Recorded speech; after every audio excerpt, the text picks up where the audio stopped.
I will call to order the 1629th regular meeting of the Thornton City Council. And before we begin, I'd just like to remind everyone in the audience to please turn off or silence all electronic devices. The audience seating area is provided for observing council meetings from a seated position only. Audience members wishing to stand must stand in the aisle along the rear wall opposite of the council dais. Also, if there is anyone in the audience who needs assistance in listening to and or participating in the meeting and has not indicated so on the sign-up sheet, please raise your hand and a staff member will provide assistance. Item 2 is the Pledge of Allegiance. Would you please rise and join me for the Pledge of Allegiance? I pledge allegiance to the flag of the United States of America and to the republic for which it stands, one nation, under God, indivisible, with liberty and justice for all. Thank you. Item 3 is a moment of silence. Please join me for a moment of silence.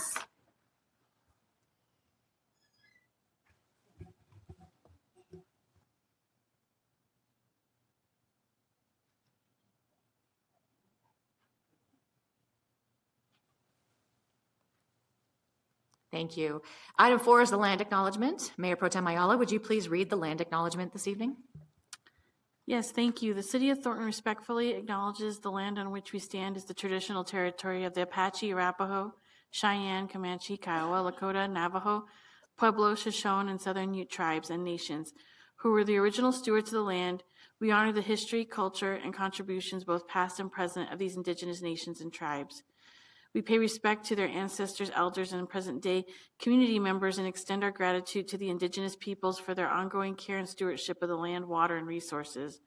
We also recognize the lasting impact of colonialism, forest removals, and continued injustices that have affected indigenous communities throughout history and into the present. We also acknowledge the labor of enslaved Africans and their descendants who worked the stolen land for the colonists and who continue to disproportionately face economic oppression, racism, violence, and exploitation. May this acknowledgement serve as a reminder of our responsibility to be respectful of the land, its history, and the indigenous communities who call Colorado home, and to use it to guide our policies and decision-making for the people of Thornton.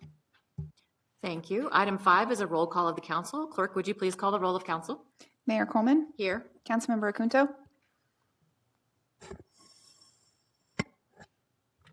Councilmember Acunto. Looks like he is online but may not be able to unmute. Councilmember Algie. Here. Mayor Pro Tem Ayala. Here. Councilmember Byrd. Here. Councilmember Martinez. Here. Councilmember Morris. Here. Councilmember Russell. Here. Councilmember Salazar. Here. Quorum is present, Your Honor. Thank you. Item 6 is approval of the agenda. Are there any staff changes to the agenda this evening? We do not have any proposed changes. Thank you. Council, are there any changes to the agenda? Seeing none, is there a motion to approve the agenda as presented? So moved. Second. Thank you. Approval of the agenda as presented has been moved and seconded. Is there any discussion? Hearing none, clerk, please poll the council. Councilmember Acunto. Yes. Councilmember Algie. Yes. Mayor Pro Tem Ayala. Yes. Councilmember Byrd. Yes. Mayor Coleman. Yes. Councilmember Martinez. Yes. Councilmember Morris. Yes. Councilmember Russell. Yes. Councilmember Salazar. Yes. Motion passed unanimously, Your Honor. Thank you. Item 7 is presentations. Item 7A is a resolution declaring the month of April 2026 as Child Abuse Prevention and Awareness Month in the City of Thornton. Councilmember Russell, would you please introduce this item and read it in its entirety? Yes, I'd like to introduce a resolution declaring the month of April 2026 as Child Abuse Prevention and Awareness Month in the City of Thornton. Whereas every child deserves to grow up in a nurturing environment free from harm and fear. All children do not receive appropriate care. In fact, too many children become victims at the hands of abusive perpetrators, and it is up to us as a community to tirelessly work to end it through awareness and action. Every responsible person will agree that even one abused child is too many. And whereas the City of Thornton prides itself on giving back to the community, contributing to the quality of life among our residents. And whereas court-appointed special advocates, CASA, for children of Adams County and Broomfield counties in association with the National CASA Association speaks for the best interest of abused and neglected children who are involved in the juvenile courts. And whereas through community efforts, City of Thornton residents are encouraged to join together to raise awareness for children, fallen victim to abuse and neglect throughout the month of April and continuing through the year.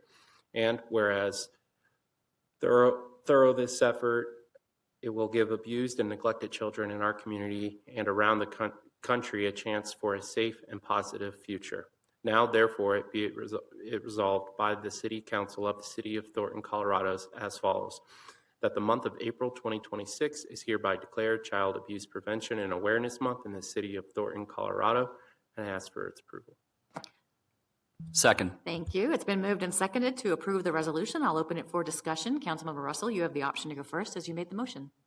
Yes, well, I was not the one who brought this forward. I think it was Mayor Pro Tem Ayala who did, but obviously this one is meaningful, I think, to any and everybody when discussed. The one phrase in the resolution that even one child abused is too many.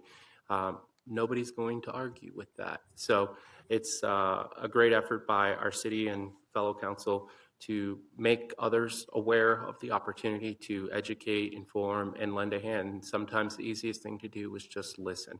So thank you again for bringing this forward and allowing me to read it this evening. Mayor Pro Tem Ayala.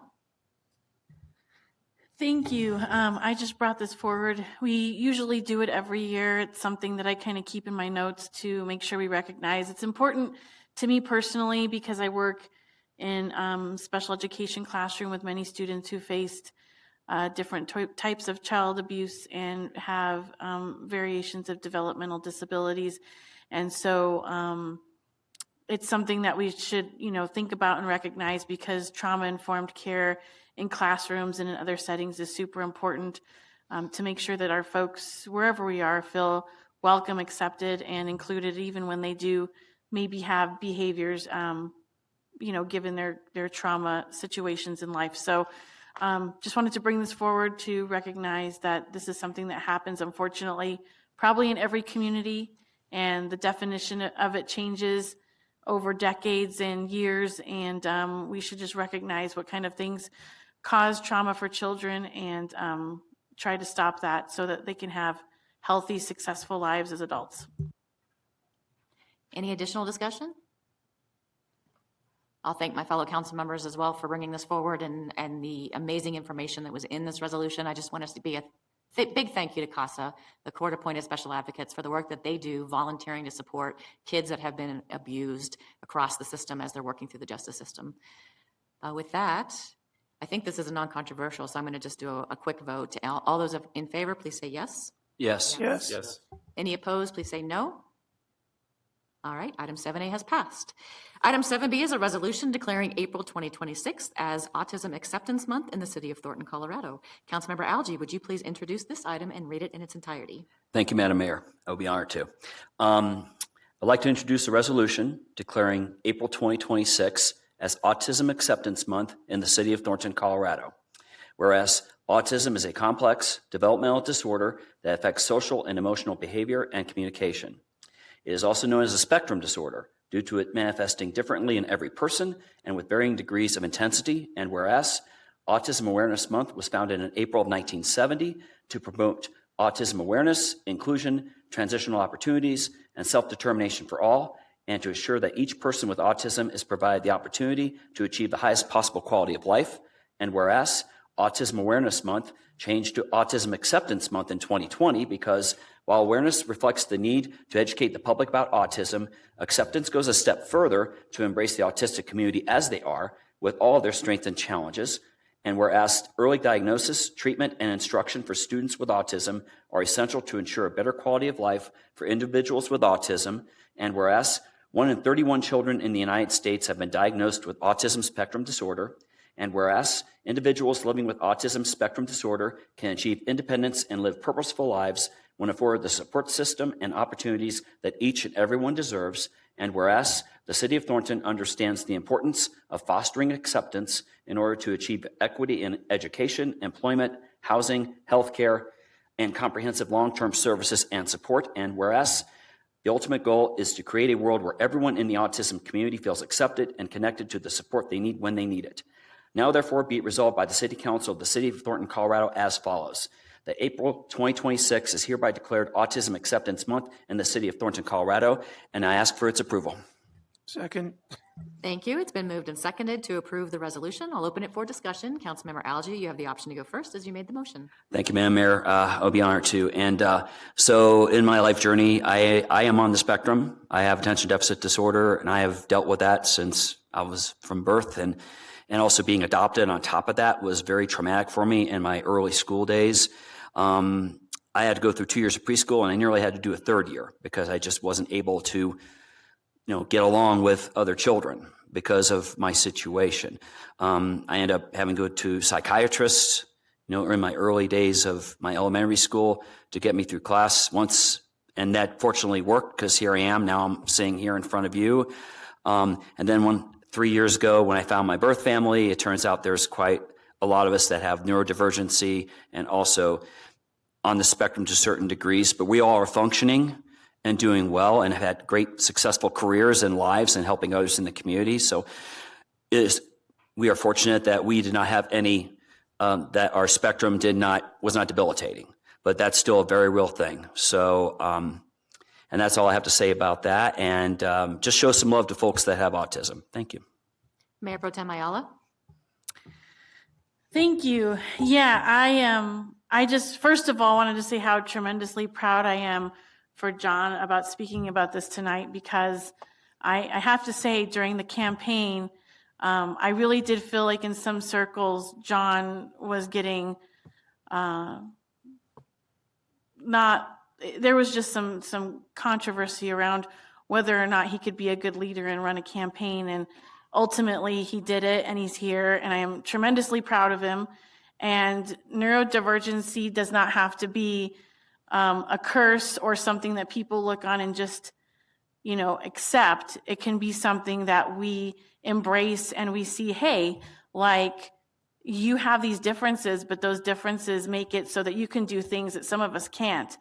And one of the things I notice with many of my students and with John is that he will laser focus on the thing that he's super interested in and the thing he cares about most. And for John, that's been politics. I've known him for years. And he knows all the different things about the political circles in Colorado. But then when it came to run a race and win a race in Thornton, where he lives, and he's been working in the community and cares so much about it, it wasn't easy. It was a lot of work, but he had the energy and he had the focus on that specific goal to get it done. And so I've been tremendously proud of him since back last year, and even during the campaign, of just all the hurdles he had to jump through and really get acceptance in the political community because of his differences. But the thing that makes me even more excited to work with him is that he overcame all of that, even when people didn't think he could do things or that he shouldn't do things. And he was able to make it all the way here and sit on this dais and be a leader for our city, which I think he deserves probably more than anybody I've known. And secondly, I'll say that I have mentioned many times that I'm a special education teacher, and I see these differences in kids all the time. And sometimes people think, well, you work in a special education school with special education kids. I'm sure, their life will just be bagging groceries or something like that. But there's so many other things that people can do, even when they do have a neurological difference. And I think we have to stop stigmatizing these things and think about it as just differences. And sometimes those differences make you even more powerful than somebody who might be typical. So I just really feel super strongly about Autism Acceptance Month, and I hope folks just consider how they talk about people and think about people before they make a judgment on what they can do. Thank you. Any additional discussion? I'll just say, John, you have a superpower and you use it well. All right, all in favor, please say yes. Yes. Yes. Any opposed, please say no. Item 7B is passed. Item 7C is a resolution declaring April 2026 as Arab American Heritage Month in the city of Thornton, Colorado. Mayor Pro Tem Ayala, would you please introduce this item and read it in its entirety? Thank you. I'd like to introduce a resolution declaring April 2026 as Arab American Heritage Month in the city of Thornton, Colorado. Whereas for over a century, Arab Americans have been making valuable contributions to virtually every aspect of American society in medicine, law, business, education, technology, government, military service, and culture. And whereas since migrating to America, men and women of Arab descent have shared their rich culture, traditions, and with neighbors and friends, while also setting fine examples of model citizens and public servants. And whereas they brought with them to America resilient family values, strong work ethic, dedication to education, and diversity in faith and creed that have added strength to the community. And whereas Arab Americans have also enriched society by sharing in the entrepreneurial American spirit that makes our nation free and prosperous. And whereas the celebration of Arab American history and cultural heritage educates fellow Americans and counters misconceptions, harmful stereotyping, and shared abuses by other ethnic groups. And whereas Arab Americans join all Americans in the desire to see a peaceful and diverse society where every individual is treated equally and feels safe. And whereas the incredible contributions and heritage of Arab Americans have helped build a better community. Now, therefore, it be resolved by the City Council in the City of Thornton, Colorado, that April 2026 is declared Arab American History Month in the City of Thornton, and I move for its approval. Second. Thank you. It's been moved and seconded to approve the resolution. I'll open it for discussion. Mayor Pro Tem Ayala, you have the option to go first as you made the motion. Yep, I just wanted to bring this up. You know, we have a lot of things going on in our country, and it seems like, what is it? Every decade or so, we have, some sort of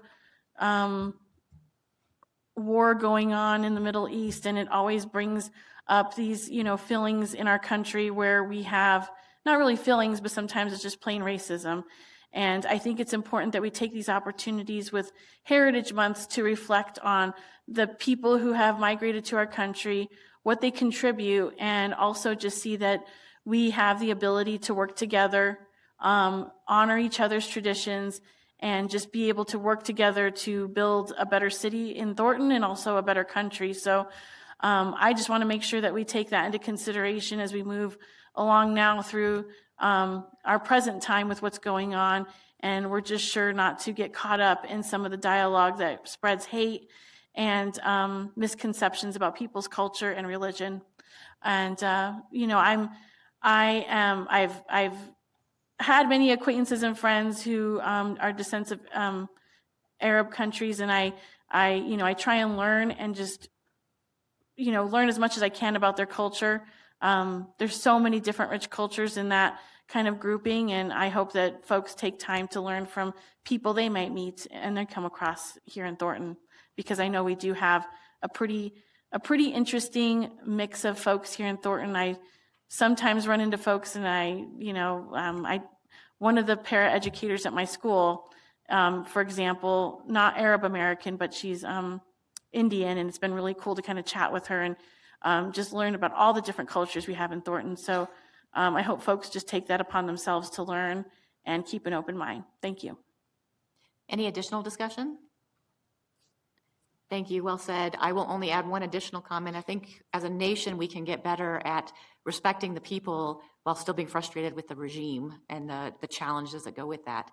Because I think there are values that have been brought to the community from the community that are still important, at the same time recognizing the challenges that happen overseas. So thank you for bringing this forward. All in favor, please say yes. Yes. Yes. Any opposed, please say no. Item 7C is passed. Item 7D is a resolution recognizing April 22nd, 2026 as Earth Day in the city of Thornton, Colorado. Councilmember Byrd, would you please introduce this item and read it in its entirety? Thank you, Madam Mayor. I would like to introduce a resolution recognizing April 22nd, 2026 as Earth Day in the city of Thornton, Colorado. Whereas all species play a unique role in the complex web of life and contribute to the ecosystem of which life on Earth depends, and protecting all species is essential to the survival of our planet and its inhabitants. And whereas all life forms on Earth have a right to a healthy and sustainable environment today and in the future. And whereas the first Earth Day was created 56 years ago to acknowledge that individuals, governments, and corporations have a responsibility to preserve and protect our environment. And whereas we continue to face extraordinary challenges, including global health crisis, food and water shortages, a changing climate, unpredictable extreme weather events, and environmental degradation.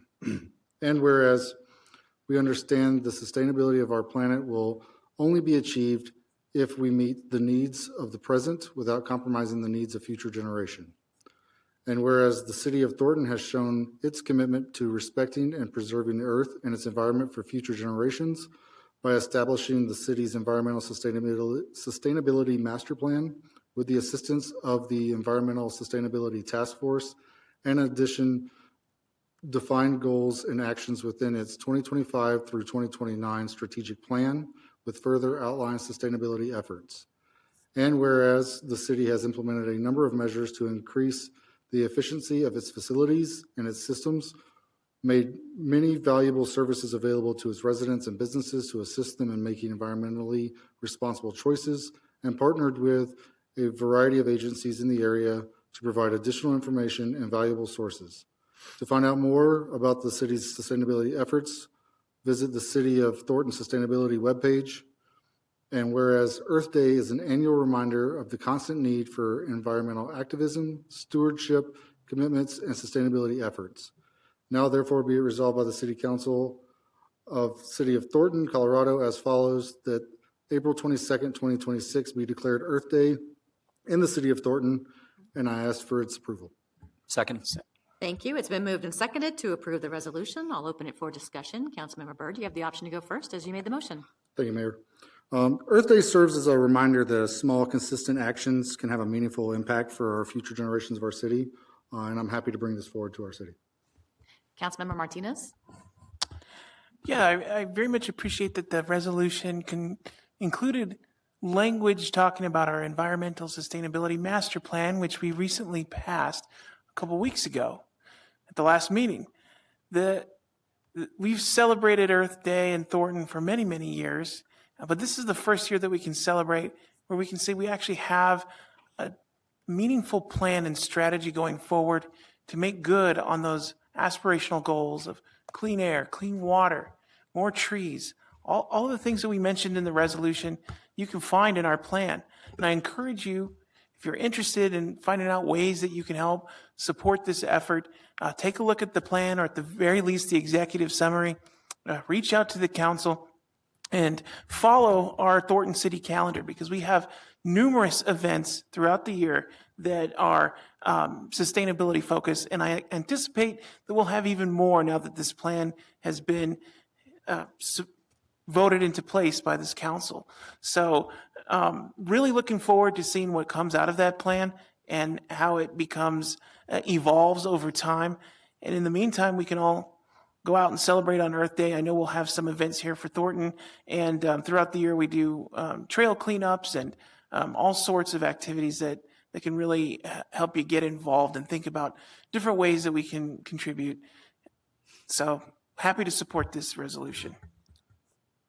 Thank you. Any additional discussion?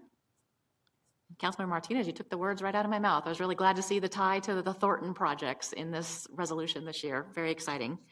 All in favor, please say yes. Yes. Yes. Any opposed, please say no. Item 7D has passed. Item 8 is audience participation. This is a time for members of the community to speak on any item that is not on the agenda as a public hearing or going to be on a public hearing in the future. Pursuant to City Council's Rules of Order and Procedure, speaking time is limited to 3 minutes per person with a 1-hour limit on this segment of the agenda. In-person speakers will be heard first, followed by remote speakers registered before the end of the in-person comment segment. Residents of the city, as indicated on the sign-up sheet, will be given preference in the order heard in each segment. The podium located on the dais of the council chambers must be used to offer public comment during the audience participation or public hearing sections of the meeting agenda. In the event of physical inability or preference, the public may offer comment by microphone while seated in the audience seating area, but at no time shall public comment be made while moving through the chambers. Ms. Long, is there anyone who has signed up to speak under audience participation? Yes, Your Honor, we have 4 individuals that are signed up in person and 1 online. Thank you. I'm sorry, 14. 14 that have signed up in person. I was like, that seems unusual for the room, but okay. 14 that have signed up in person and 1 online. All right, so in just a moment again, each speaker will be given up to 3 minutes to speak on this segment of the agenda, and it is limited to 1 hour. Please make sure that you watch the light on the podium. When it turns yellow and you hear a single beep, you'll need to wrap up your comments, and when it turns red and you hear multiple beeps, your time is up and I'll have to interrupt you as your 3 minutes are over. When you are called, those in person, please come to the podium. Those who indicated on the webinar registration that you wish to speak will be allowed to unmute and speak when the clerk calls your name. Ms. Long, who is the first person signed up to speak? Jacob Wilson, Ward 4.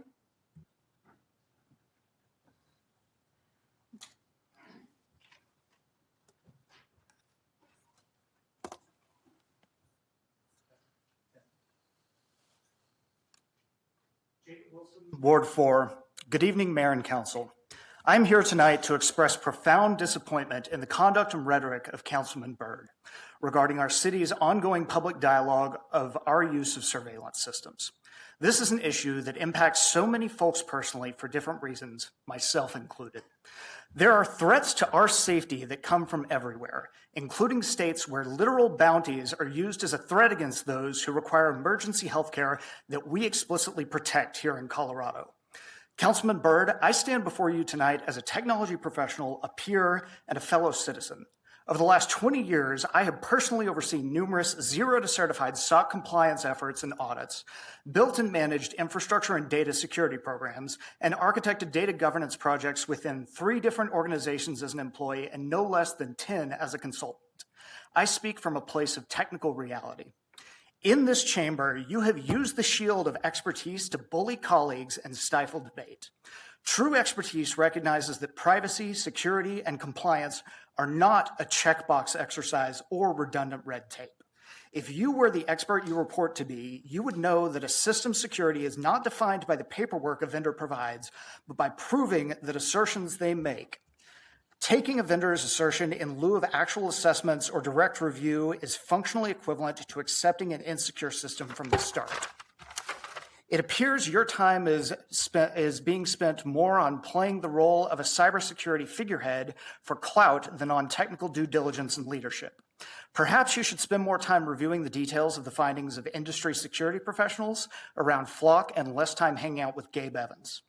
The citizens of Thornton expect representatives who prioritize local oversight over personal political posturing.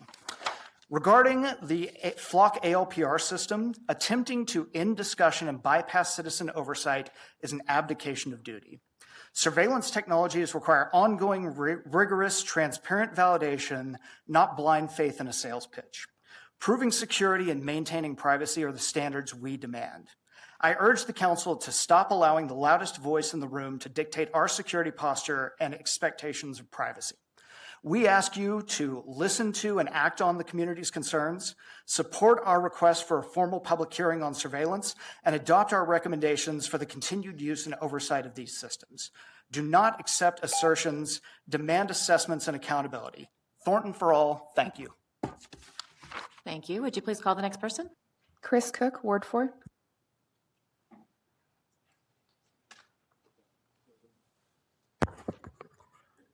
Greetings, my name is Chris Cook and I'm a resident of Thornton in Ward 4. Last week I sent an email to the entire City Council. I presume because of a recent decision not to hold public hearing on ALPRs, automatic license plate readers, and with Flock contract being renewed, that the City Council had made up their minds on how this technology would be used. I was reassured by 3 members of the City Council that this was not the case, and all existing correspondence can proceed through normal channels. Council members, I want to thank you for writing me back, and it feels good knowing that my voice was acknowledged and heard. This really means a lot. I feel that having good, sensible regulations will go a long way to safeguarding the use of this tool within our community. We live in a country where the federal government has attacked minorities at unprecedented level and is building internment camps to suppress these people, some of whom are children. My own child is a part of a minority group, and the federal government does not care for. And I fear that one day that she too could be taken away from me, possibly with the help of a surveillance network like Flock. Just last year, there were reports of ICE using Denver's Flock system to target immigrants, and reports of police precincts in Texas using Flock in Denver to monitor Texas women in Colorado seeking abortion-related care. There are plenty of police precincts from the outside that have ill intentions in using flock and want to have access to our network? What safeguards will be in place to make sure that every request for flock is for crime prevention and not for further attack on immigrants, women, trans people, or other minorities? All that it could take is the actions of one bad actor to completely sever the trust between the Thornton PD and our community. Because of this, I think it's in everyone's best interest to have strong, well thought out safeguards in place. I have 3 policy recommendations in mind to help safeguard the use of ALPR technology. 1, require the use of a judicial warrant to access ALPR data. Specific carve-outs can be applied for emergency use, including situations like Amber Alerts or something similar. 2, do not allow any sharing of ALPR data to occur with any outside entity. 3, establish an independent third party to monitor, audit, and review the Thornton PD's use of ALPR data. Someone should be watching the watcher here. I believe that the role of the council to make sure this technology is never abused within our community. Thank you all so much for your time. Thank you. Would you please call the next person? Harvey Stahl, Ward 2.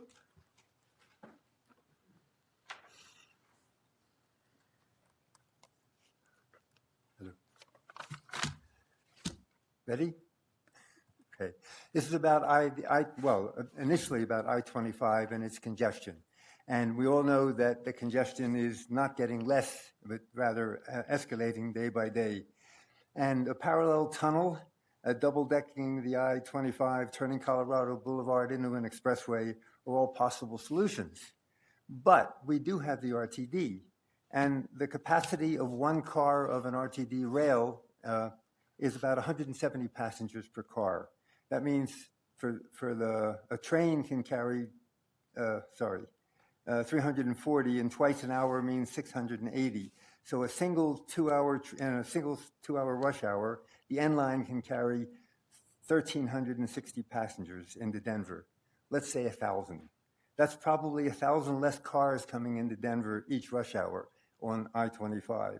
If the service were more frequent, there's every reason to believe that the ridership would increase dramatically. I lived in North London, and there was a bus I occasionally took, the 183 from a place called Harrow to a section of London called Golders Green.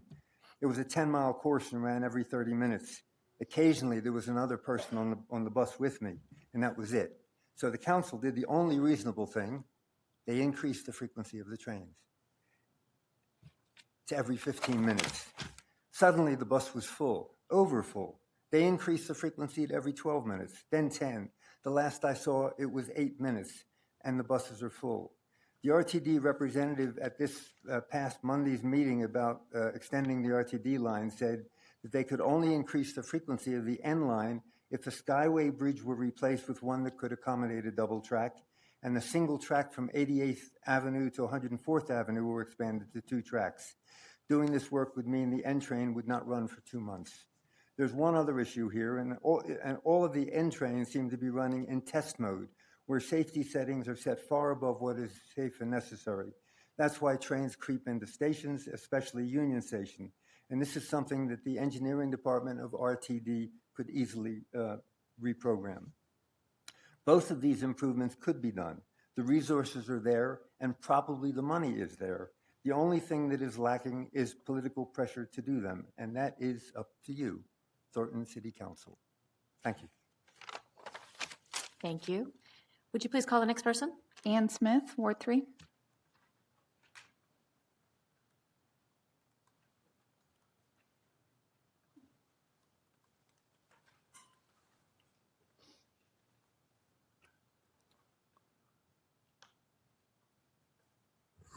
Good evening. I'm Ann Smith. I'm from Ward 3.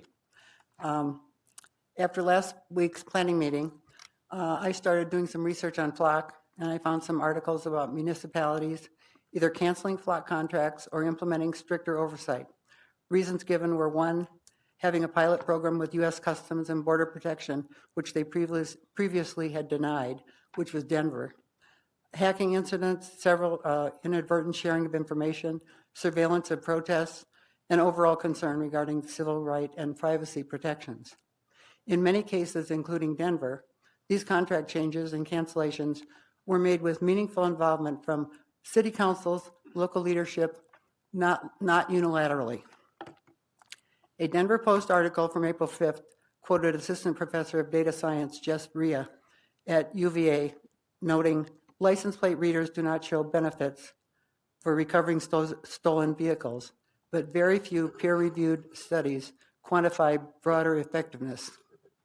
Unlike Europe's data protection regulations, the U.S. lacks strong oversight laws that, quote, limits the collection, retention, sale, or sharing of location and mobility data. As a result, the U.S. can circulate with limited transparency or accountability, unquote. The article also noted that U.S. Customs and Border Protection was recently granted access to over 80,000 of Flock's cameras that have been used to surveil protests. An email from Flock's CEO back in December insinuated that people questioning or opposing Flock cameras were people who wanted to defund the police, weaken public safety, and normalize lawlessness. And I don't put myself in any of those categories.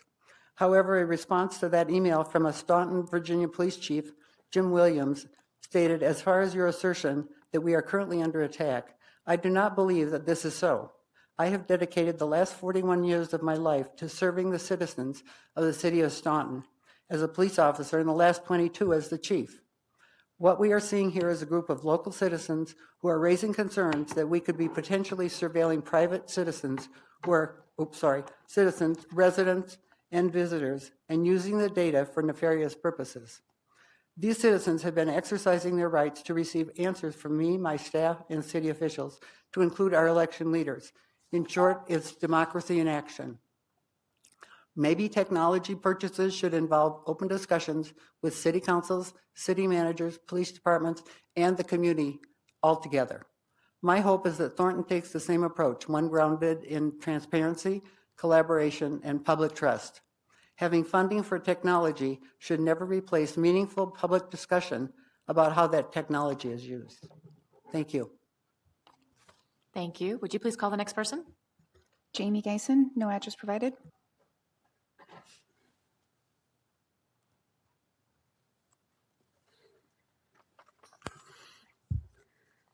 My name is Jamie Geeson. I've been a citizen of Ward 2 for over 20 years. I use technology and AI every day in my career. I know that LPRs and cameras help vulnerable citizens or individuals. I know they help solve crimes and that they save lives when seconds count. These are important stories that need to be told, and I'm grateful that these tools exist that improve the quality of human life. Those successes are not the complete story. The lives of those who are helped are important, and the lives of those that are hurt by this technology are also important. If we are going to use arguably one of the most powerful tools available to us, we need to go forward without any sugarcoating. We are all adults and professionals here, and we can have complicated and difficult conversations. In 2024, Brandon Upchurch was arrested wrongfully because a Flock camera misread his license plate. The police department did nothing wrong in this instance. The mistake was on the software. A dozen other cases were identified while researching his case by the reporters who looked into this, where Flock made similar mistakes resulting in guns drawn and jail time before the information was corrected. Some of these arrests, including Upchurch's, ended with injuries. These are best case scenarios where officers were using the software as intended, where no one was being nefarious and there was no federal presence. All mass surveillance is prone to problems. However, Flock, by design and because of the cavalier attitude of its founders, makes more mistakes than other systems because they have made a choice to prioritize the number of results over a number of correct results. They spend more time on their PR than they do on their QC, and that is the reason and the problem that has brought me here tonight above all else. The reason that this issue isn't going to go away for the Thornton City Council, and the reason your citizens keep coming here back repeatedly asking for public meeting with the police department is because mass surveillance isn't the same as choosing between Ford or Chevy for the fleet. And when the police department interacts with the public, it isn't the same as when the building department goes and inspects a deck. We all know this. The stakes are higher. The emotional and psychological impact is different. There isn't a single view trying to be expressed here tonight, and not all concerns have been heard, let alone addressed. The people who work, live, and come to Thornton for whatever reason should be engaged in this conversation, and it's going to take more than 1 or 2 planning sessions or ward meetings to explain this and educate over 140,000 people that live in this city. And that is the job, though. And it's your job, it's my job, it's everybody's job. And so I ask for continued dialogue on this. Thank you. Thank you. Would you please call the next person? Mary, no last name or address provided.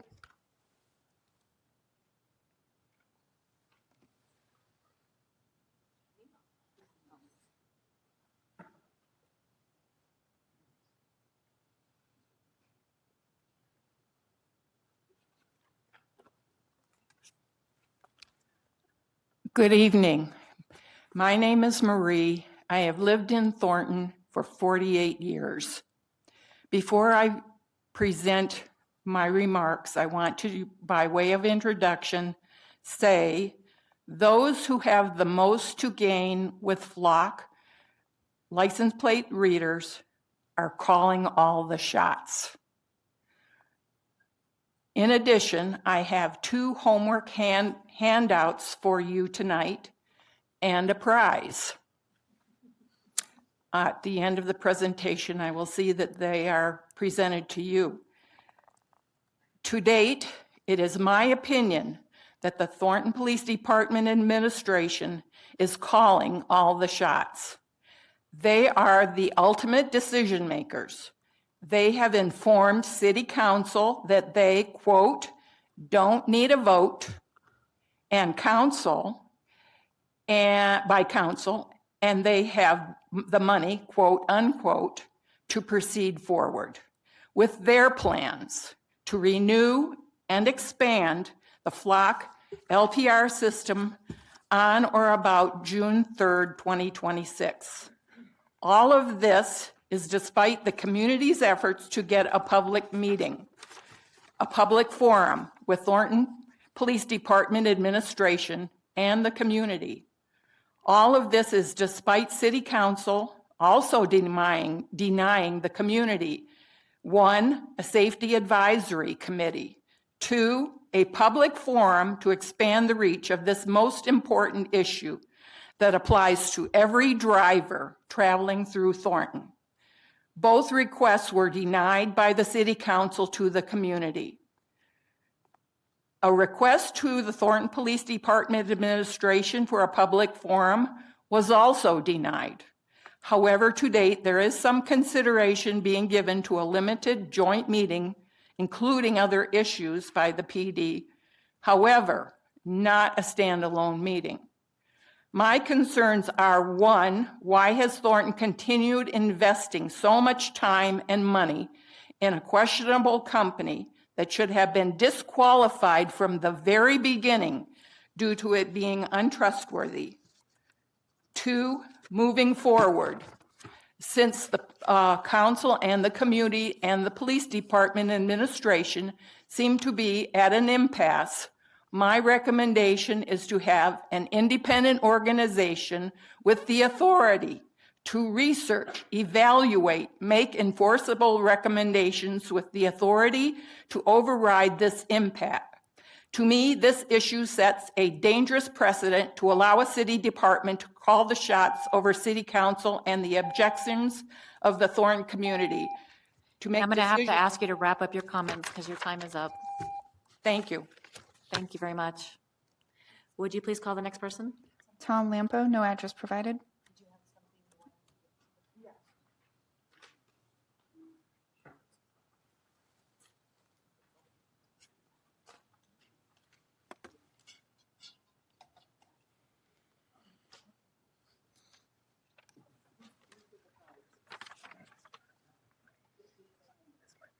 Mayor, I just want to say excellent comment to the Arab proclamation. Thank you very much.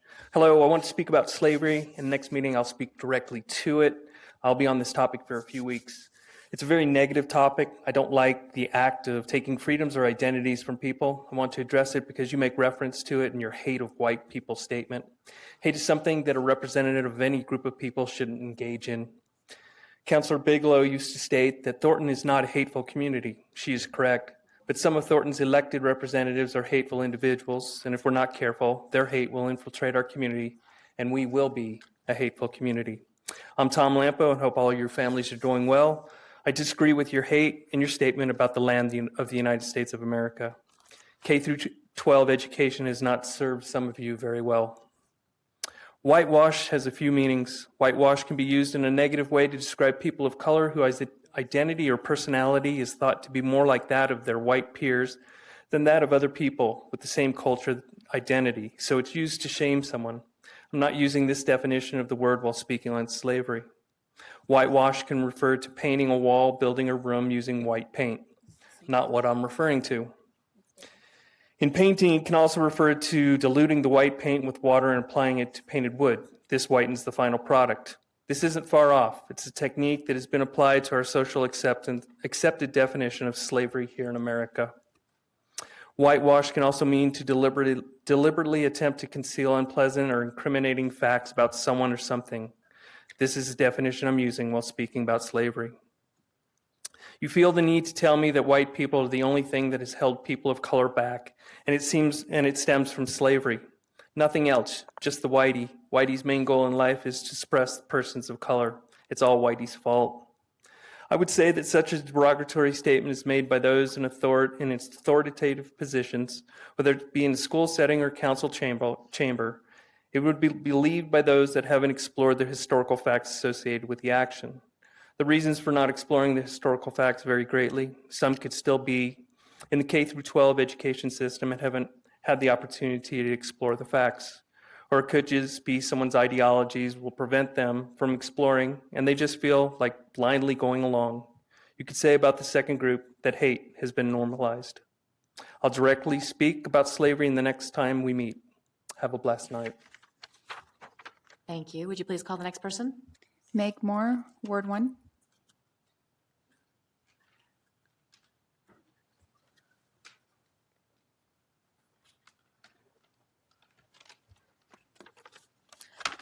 All right, let's talk about Tuesday.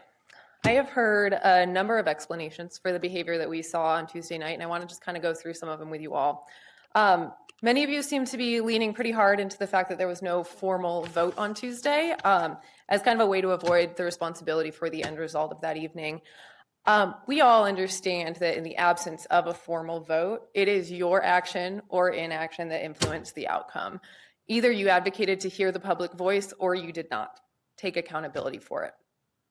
A lot of you have also been very quick to remind your constituents that the charter doesn't require us to have a public meeting, a public hearing about this particular issue. We know this, but frankly, if you're only willing to engage formally with your constituents when it is legally mandated for you to do so, I think we should all probably question your fitness for the position that you're in. A lot of you have also been insisting we should just be using other channels to engage with council. We have been using them since December. We've had the coffees, we've sent the emails, we've spoken at the meetings, we held our own meetings. But in an action-focused, forward-thinking community, it should never be the expectations that residents just continue to use the same channels ad nauseum with no progress. The public hearing that was proposed on Tuesday night was the next productive step towards an actionable discussion, and most of you didn't want to take that step. I've also heard a number of you state that there's no need for further discussion. The boxes have been checked. You don't really even understand what the community is asking for at this point. We've made this one really easy for you. Thornton for All has written a full report detailing our findings on flock, including specific and actionable steps for moving forward. It's in your inbox. I want to turn to Wards 2 specifically right now. Councilmember Ayala, I went to your ward meeting. I watched you take notes, I watched you summarize them back to the crowd, and I watched you promise your constituents that you were going to bring those concerns to the table at the planning section. And what you brought on Tuesday night was not that. Best case, you just didn't understand the conversation that was going on around you. Worst case, and I think more likely, you deliberately misrepresented your constituents' concerns to avoid the responsibility of advocating for them. And I think it's a really bad look. Councilmember Algie, you sat in this very chair on February 10th of this year, talking about your support for your immigrant neighbors, and you said emphatically, I stand with them. Standing with your immigrant neighbors requires more from you than sound bites from the dais. It requires action, and it requires you to take a stance against the institutions and the tools that are harming your immigrant neighbors. You had a chance to do that on Tuesday, and you folded.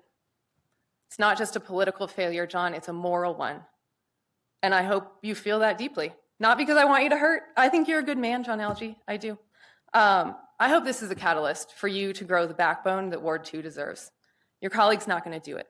She's allowed herself to become a pawn in someone else's game, and we just really hope you can do better. Thank you. Would you please call the next person? Marcy Butler, Ward 2.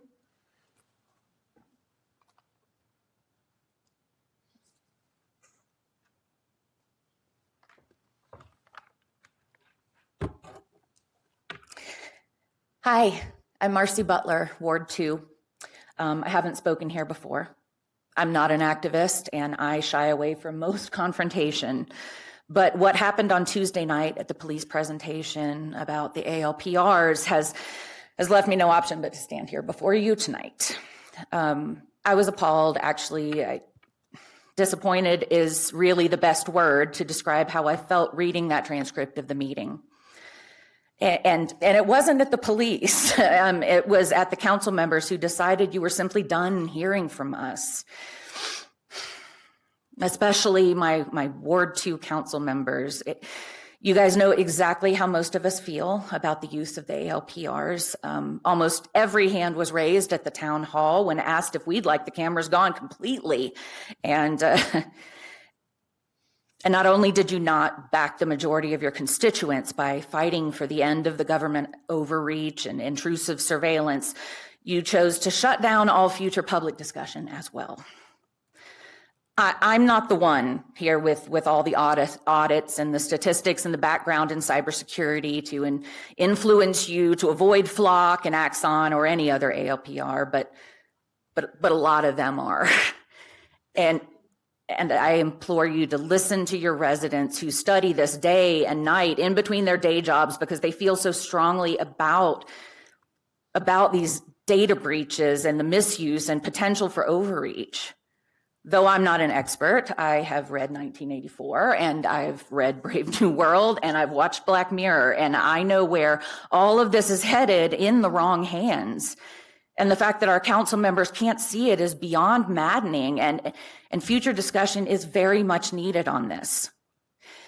My husband, Stephen, and I, we moved across the country from Florida almost 4 years ago. And we did that to live in a place where democratic discourse was possible and positive change wasn't just a pipe dream. To be silenced by our new community was not what I expected or wanted. Thank you to Council Members Salazar, Martinez, and Russell for wanting to give us the opportunity to speak. I was hoping for more from my Ward 2 representatives. Benjamin Franklin famously said, "Those who would give up essential liberty to purchase a little temporary safety deserve neither liberty nor safety." It's not too late for you guys to do the right thing. Thank you. Thank you. Would you please call the next person? Stephen Butler, Ward 2.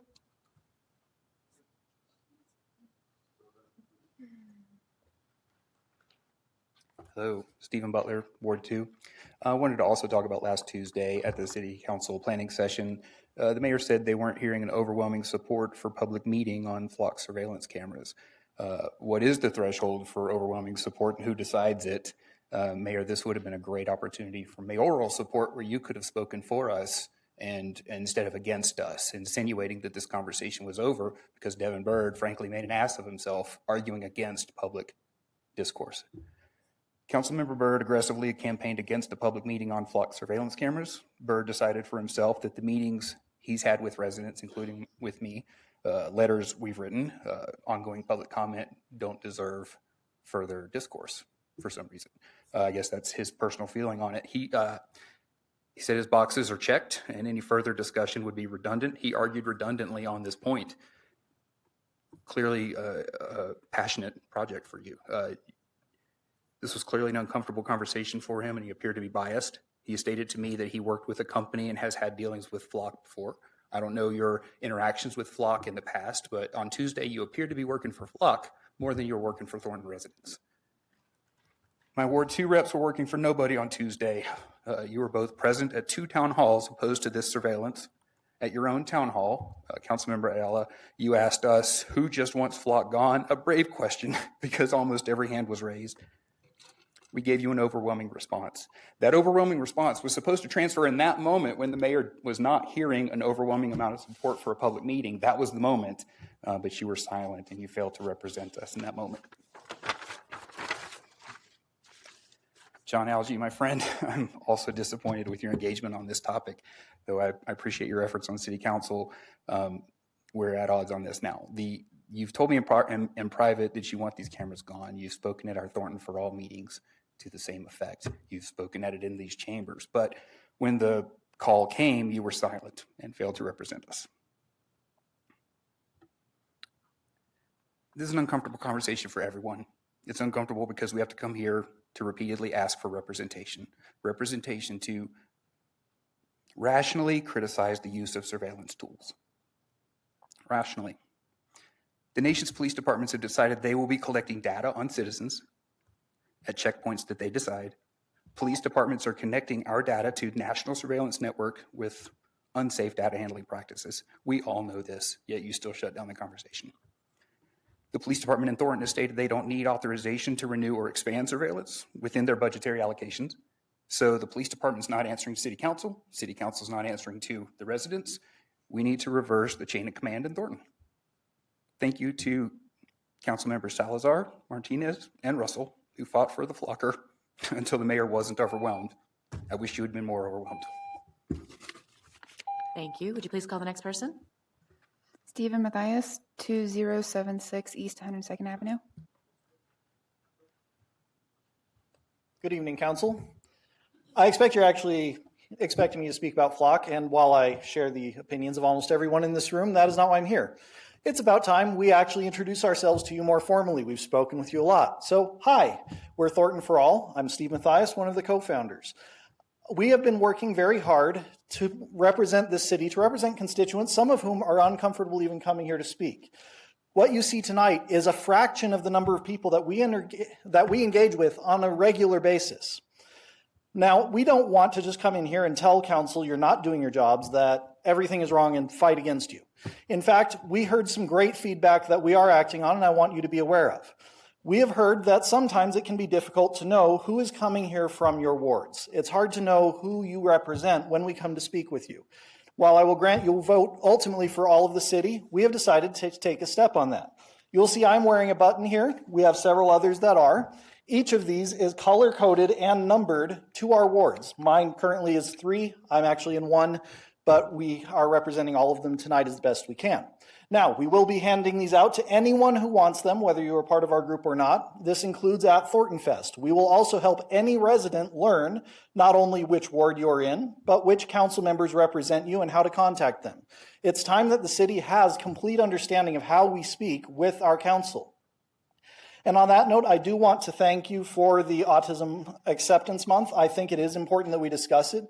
What I would love to hear discussed a little more is about the difficulty in getting testing for adults and children of color. I didn't even find out that I had autism spectrum disorder until I was 35. That's actually fairly common for someone who made it out of childhood without testing. And there are many more people who don't share my skin tone who may go through the rest of their lives never knowing and never getting the support they need. We need to find ways to make it accessible and affordable for everyone to have the opportunity to learn what their needs are and to be able to advocate for themselves. And finally, I just wanted to talk a little bit about that Earth Day thing. Councilmember Byrd, I found it really odd that you were the one to bring that up. You did mention the Environmental Sustainability Master Plan. What you didn't mention is you were one of 2 votes against it and voted against it in silence. So why the hell are you the one going up and talking about how great it was? I do not get it. Anyway, yeah, that's us, Thornton for All. You've seen us tonight. You'll see us more. You'll see us more tonight. And we look forward to continuing the conversation. Thank you. Thank you. Please call the next person. Ernestina Garcia, 3573 East 94th Avenue.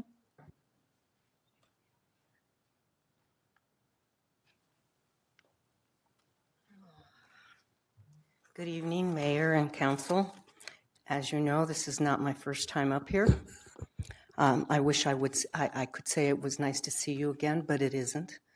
because I have to tell you, I was at the Tuesday meeting and I was really disappointed. I mean, a couple of my own ward too did not speak up and say that you haven't heard everything the community has to tell you. And I didn't feel, I was at the town meeting too, and I didn't feel that I saw you taking notes, but you didn't report them. And so when you say you have already had enough input, unless you meet with the community, and I'm going to include the PD, unless you meet with the community and listen and try to understand why we're coming here more than we want to. I appreciate the council people that did support more public input and comment, relationship, whatever you want to call it. I was really disappointed because I don't feel like when I come up here that some people can hear me. So here I am again, and I want to thank everyone who spoke before I got up here. And as you know, my issue is safety. And the police department has done some things to put some audits in, et cetera, et cetera. And you have talked to me, different people, about that safety is important to you. But I don't think you can see me or my community or my color or my situation. So I want to read.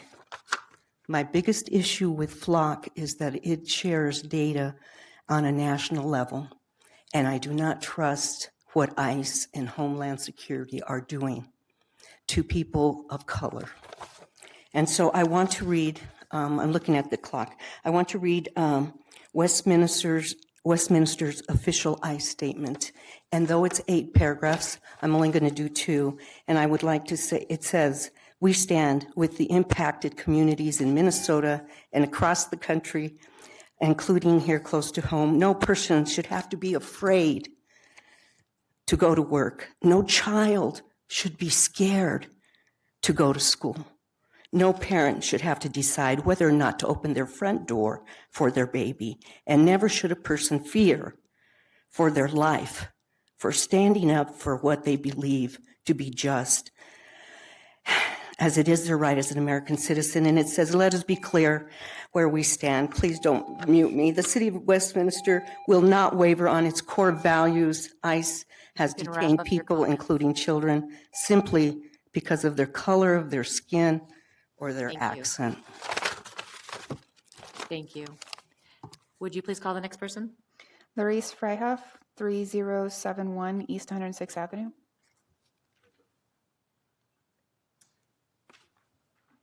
Good evening. My name is Larice Freihoff. I live in North Glen. I'm here because as I go about my normal life, I'm being recorded by a system operated in Thornton. Everywhere I go, I'm in Thornton, I'm being recorded. I want to begin by acknowledging that the public safety is a core responsibility of government, and I respect the work being done by both the city, this council, and the Thornton Police Department. Thank you for your time and your service to the community. But the use of Flock safety cameras raises serious constitutional concerns, particularly under the Fourth Amendment. This system does more than capture isolated license plate images. It creates a searchable record of people's movements over time, where they go, when, and how often. The U.S. Supreme Court addressed this issue directly in Carpenter versus United States. The court held that the government accesses historical location data to track a person's movement over time. It requires a search, and this requires a warrant. That principle matters here. Even though Flock is a private company, when law enforcement can access and search the data, functionally this is surveillance. Under Carpenter, Flock's use should require a warrant. If Thornton Police can query the system without one, then there is a serious question whether this aligns with the constitutional protections. We recognize that the courts have ruled in the past that the tool like this do not violate the Fourth Amendment. However, it is important to remember that many of these cases are still evolving and may be appealed, especially as this technology becomes more advanced and widespread. Legal standards change as technology changes. The Fourth Amendment represents the minimum level of protection required under the Constitution. It does not necessarily reflect the level of privacy and protection that this community may expect or want from its local government. There are also First Amendment concerns. When people know their movements are being tracked and stored, it impacts attending protests, visiting organizations, exercising their rights to free association. Some unanswered questions. How long can this flock data be retained? Who verifies that the data is deleted after that time or cannot be accessed? Who can access and control the data? Flock is a private company. Does Thornton control 100%? Or can it share with outside agencies such as ICE and DHS, even if it isn't by the Thornton police?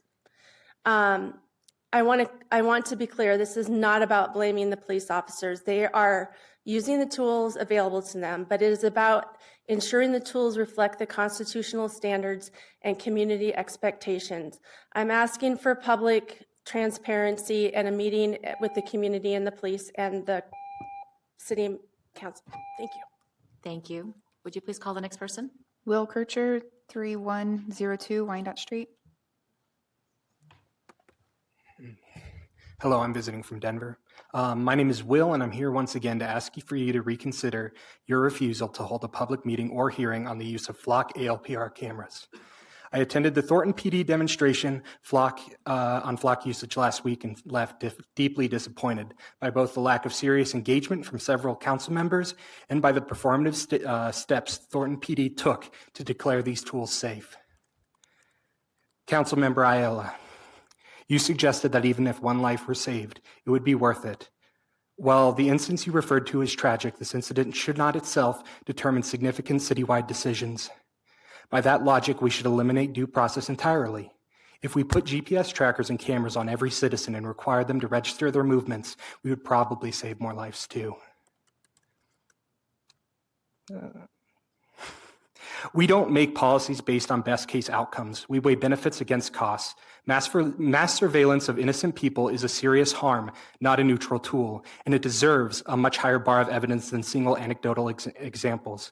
And Councilmember Byrd, I don't mean to pile on you, but you seem frustrated that the police should have to justify every equipment procurement. You compared Flock cameras to accounting software and body cameras. That comparison misses the point entirely. Body cameras capture people's activity involved in an incident. Traffic and red light cameras photograph someone when there's a suspected violation. These are targeted tools. All ALPRs, not just Flock specifically, are fundamentally different. They are not carried by an officer. They are a mass surveillance infrastructure owned and operated by a private company that preemptively scans and analyzes every member of the community who drives past with no suspicion of any crime. In the last 30 days, Flock captured 693,647 vehicles in Thornton while generating only 670 searches. That means less than 0.1% of the data collected was ever used. Yet roughly 693,000 people had their movements logged anyways. At the meeting, Thornton PD stated they believe Flock can hold themselves accountable. That is not how checks and balances work. Flock has systematically stripped details from their audit logs in ways that make independent accountability harder. And while Thornton PD offered only anecdotal evidence of the effectiveness, no concrete numbers, and no outcome data, they stated they wanted to expand the network further. Where people travel is personal. It reveals where they work, where they love, where they worship. From the data, you can construct a detailed picture of a person's life. That information should not be systematically gathered and warehoused against them just in the case that they commit a crime. I'm asking for a public hearing that the community of Thornton deserves to be heard. This matters to us all. Thank you. Would you please call the next person? Tracy Crespin, 9210 Clayton Street. Hi, can you hear me? We can. Okay, so I'm going to be talking about the environmental sustainability a master plan. I was on the task force, and I am here to address the two people that voted against it. And I wanted to inform you guys of basically what we talked about on the task force. I did read Bird's comments on, I think it was next door, and I wanted to address some of his concerns. So you talked about senior citizens. Well, the master plan, the task force, we did talk about senior citizens and how the environmental sustainability task force can benefit them, because oftentimes senior citizens get isolated and lonely, and that can especially when they lose their keys to drive, which we, especially in Colorado, are a driving city. So we wanted to create a form which they have accessibility to walkable communities and public transportation, which would allow them to keep their freedom a bit longer rather than putting them into senior citizen homes. And it also shows that when you give senior citizens access to public transportation and community resources and socialization, they actually have far less depression and deterioration into old age a lot sooner, which for Alzheimer's, dementia. So those were one of the other things, one of the issues I wanted to address. The other thing that you addressed is that you grew up in the countryside. I would think, Bird, that you would support this task force, because one of the things that having a task force and environmental sustainability rules boards prevents is making sure that you actually protect countryside farmers and ranchers, because it allows you to build boundaries, rules, and how you can build and how far you can build. Those things protect the community. The other thing, because I'm starting to run out of time, is that I wanted to talk about the RTD line and line continuing. I'm a little bit concerned about that, considering that we do not have buses that connect all throughout the city of Thornton. And once you actually get on the light rail, we want to then continue the light rail pretty much going into the middle of nowhere. So I would like to hear more plans on how that is going to proceed, especially since I was told that RTD cannot fund more buses because they don't have money for that. So that's it. Thank you for your time. Thank you. And I believe that was the last person signed up to speak. Yes, Your Honor. Is there anyone in the audience that wanted to speak but didn't know you needed to sign up? You can come to the podium now.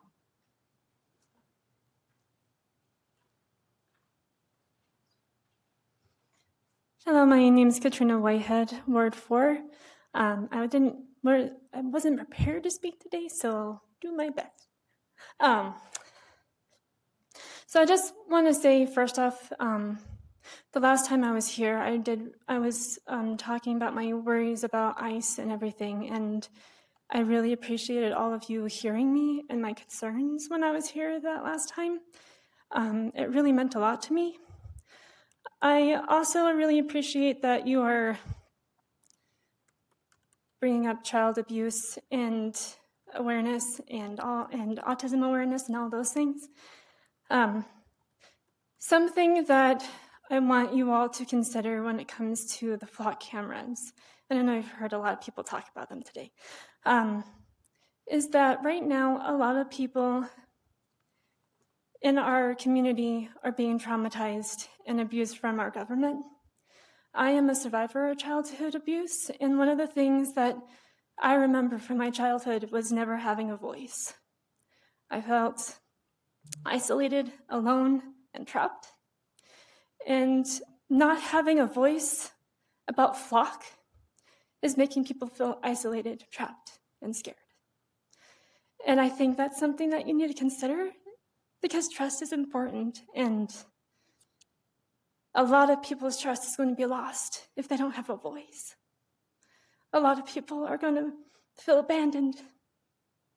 And I, too, have a child in a minority group. And I imagine losing her, and it's scary.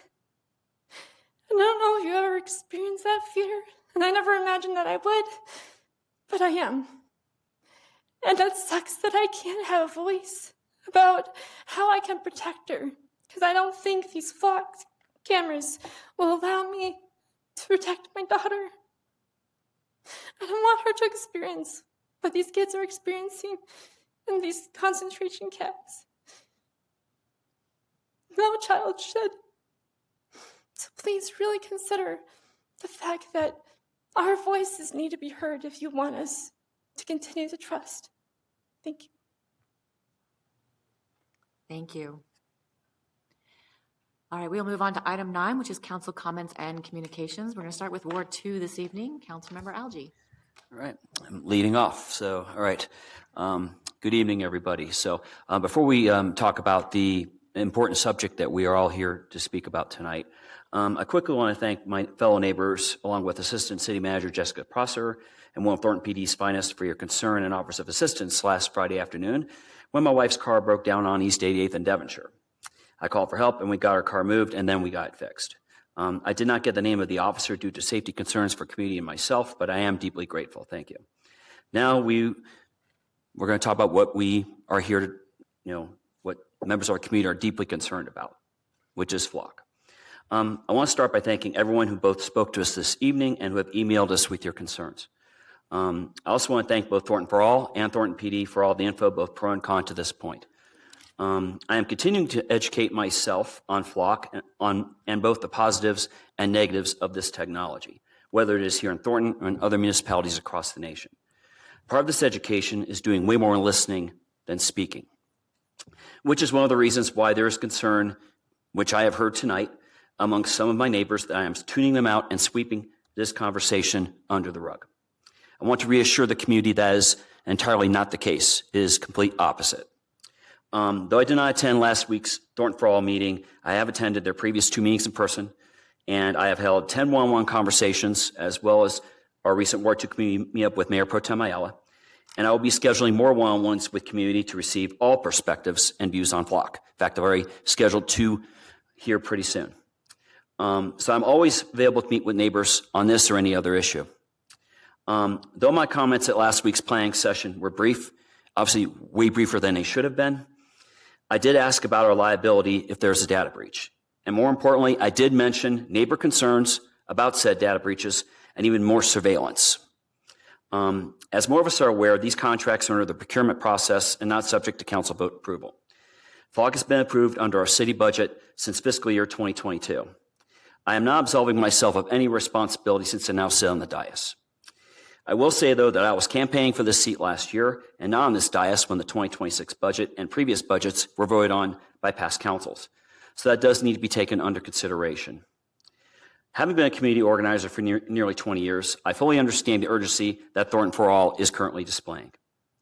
Effective organizing means empowering both the volunteers and their respective communities to communicate shared issues and finding positive, constructive ways in achieving common ground and compromising for the betterment of the community. When this process devolves into issuing ultimatums, then the only result is creating distrust, division, and vitriol within community, and nothing will be accomplished. With that being said, I want to thank Jacob for emailing us today with Thornton For All's detailed plan. This is what we need as a council to properly address this issue and to interact with all of our neighbors and gaining input. This is a positive step, and I look forward to working with the group on this. I have and will always champion public comments from neighbors, regardless of critique or praise. During my campaign last year, I consistently and frequently told neighbors this statement: though my final vote may not at times reflect your views or wishes, I will still listen to you and take into consideration our conversations on the specific issue that you have. Which means, as an elected official, I have to weigh all factors and how my vote will impact the city as a whole, regardless of party or my personal beliefs. This is called representative democracy. And that adult conversations are held and then an acceptable compromise is reached. And that is how municipal government works. In this seat, I am an arbiter and non-organizer. Though at this moment I agree with the weekly audits presented by Thornton PD at last week's planning session, I still have very serious reservations about flock technology and how it is being utilized. I also have concerns that flock is still targeting marginalized communities, which I am a member of. I will not make a commitment today, but I am definitely open to hearing from neighbors the best path forward. And I will review, of course, the documents very thoroughly. I want to hear from community your take either way. I want to state that I have to ensure public safety for all of our Thornton neighbors, which is the ultimate reason why I'm taking a cautious approach, and I will not make a hasty decision. There will be two opportunities in the near future for Ward 2 neighbors and the community as a whole to engage with Mayor Pro Tem Ayala and myself. On Thursday, April 30th, the Ward 2 community meeting will take place at 6 p.m. at the Active Adult Center. On Wednesday, May 13th, the inaugural Walk in the Wards will be at Grange Hall Creek Park at 6 p.m. So in closing, when I made the decision to run for the seat, I knew that there will be times that I will face the music from neighbors, whether like-minded or not. And tonight is my first experience with that. So I was initially not planning on attending council this evening due to a light agenda, and plus I'm going to be out of town with family, have death in the family, so I'm going to pay my respects and also hang out with my family. However, last week, and the concerns communicated to me and my inactions at that meeting changed that. The lesson is that every meeting and issue that neighbors bring forward to us is important. This is also the accountability phase. The most crucial of my three A's, which I talked about last year on my campaign: availability, accessibility, and accountability. Thank you, neighbors, for your love and holding me to account. And Meg, I will definitely take into consideration your comments tonight. And another reason you're disappointed with me as well is I'm not scheduled one-on-one with you yet. So that is going to happen. And that was going to happen before the comments tonight. So I will always strive to attend every meeting in person for all of you. So I'm happy I was here tonight in person, because that's what I signed up to do, is to be here every week for you, whether you love me, praise me, or if you're going to critique me heavily. So I'm appreciative of all of that. And I know for some of you that trust is a thing. I will work hard to regain your trust. I am imperfect, but that's not an excuse either. So in that case, that's all I have tonight. We're getting close on time, and I thank everyone once again for speaking, and once again, I am here for you. Thank you. Mayor Pro Tem Ayala. Thank you. First of all, I just wanted to say thank you to Tracy Crespin. It's been really amazing to see you on the task force. I was always excited to see you get onto one of the boards and commissions, and so thank you for your work on the sustainability task force and the master plan for that. So I just wanted to take a moment for that. So right now, I just want to take a moment to address the flock issue we've been discussing as council here over the last few months. At the beginning of the year, a group of you residents initiated this community conversation about the use of ALPR cameras in our city. Back in 2022, the city entered into a contract to implement the flock cameras largely in response to a significant rise in car theft. When I was on the campaign trail back in 2021, many people complained about vehicle theft and speeding. Those were among the top concerns. And I heard while knocking doors in Thornton, residents were dealing with stolen vehicles, break-ins to work trucks, specifically being targeted. And for many working families, losing a vehicle is not just an inconvenience. It directly impacts their ability to get to work, support their families, and maintain stability in their home. APL cameras were one of the several tools used during this time to help curb this activity. They have also been used to assist in solving crimes, such as hit and runs and locating stolen vehicles. So I think it's important that we acknowledge why this technology was implemented in the first place and the role it has played in addressing the real concerns in our community. At the same time, fast forward to today, we're hearing new concerns, particularly around surveillance, data privacy, and the broader national climate, including concerns related to immigration enforcement.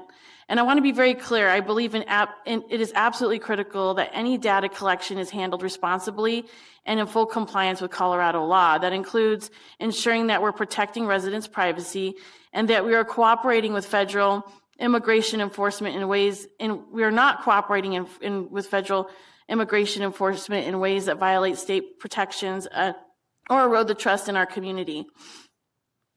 I also want to clarify the role of council in this process. The authority to enter into contracts lies with the city manager. So basically, the city manager and the staff in operations under her role. City council does not manage these operational decisions.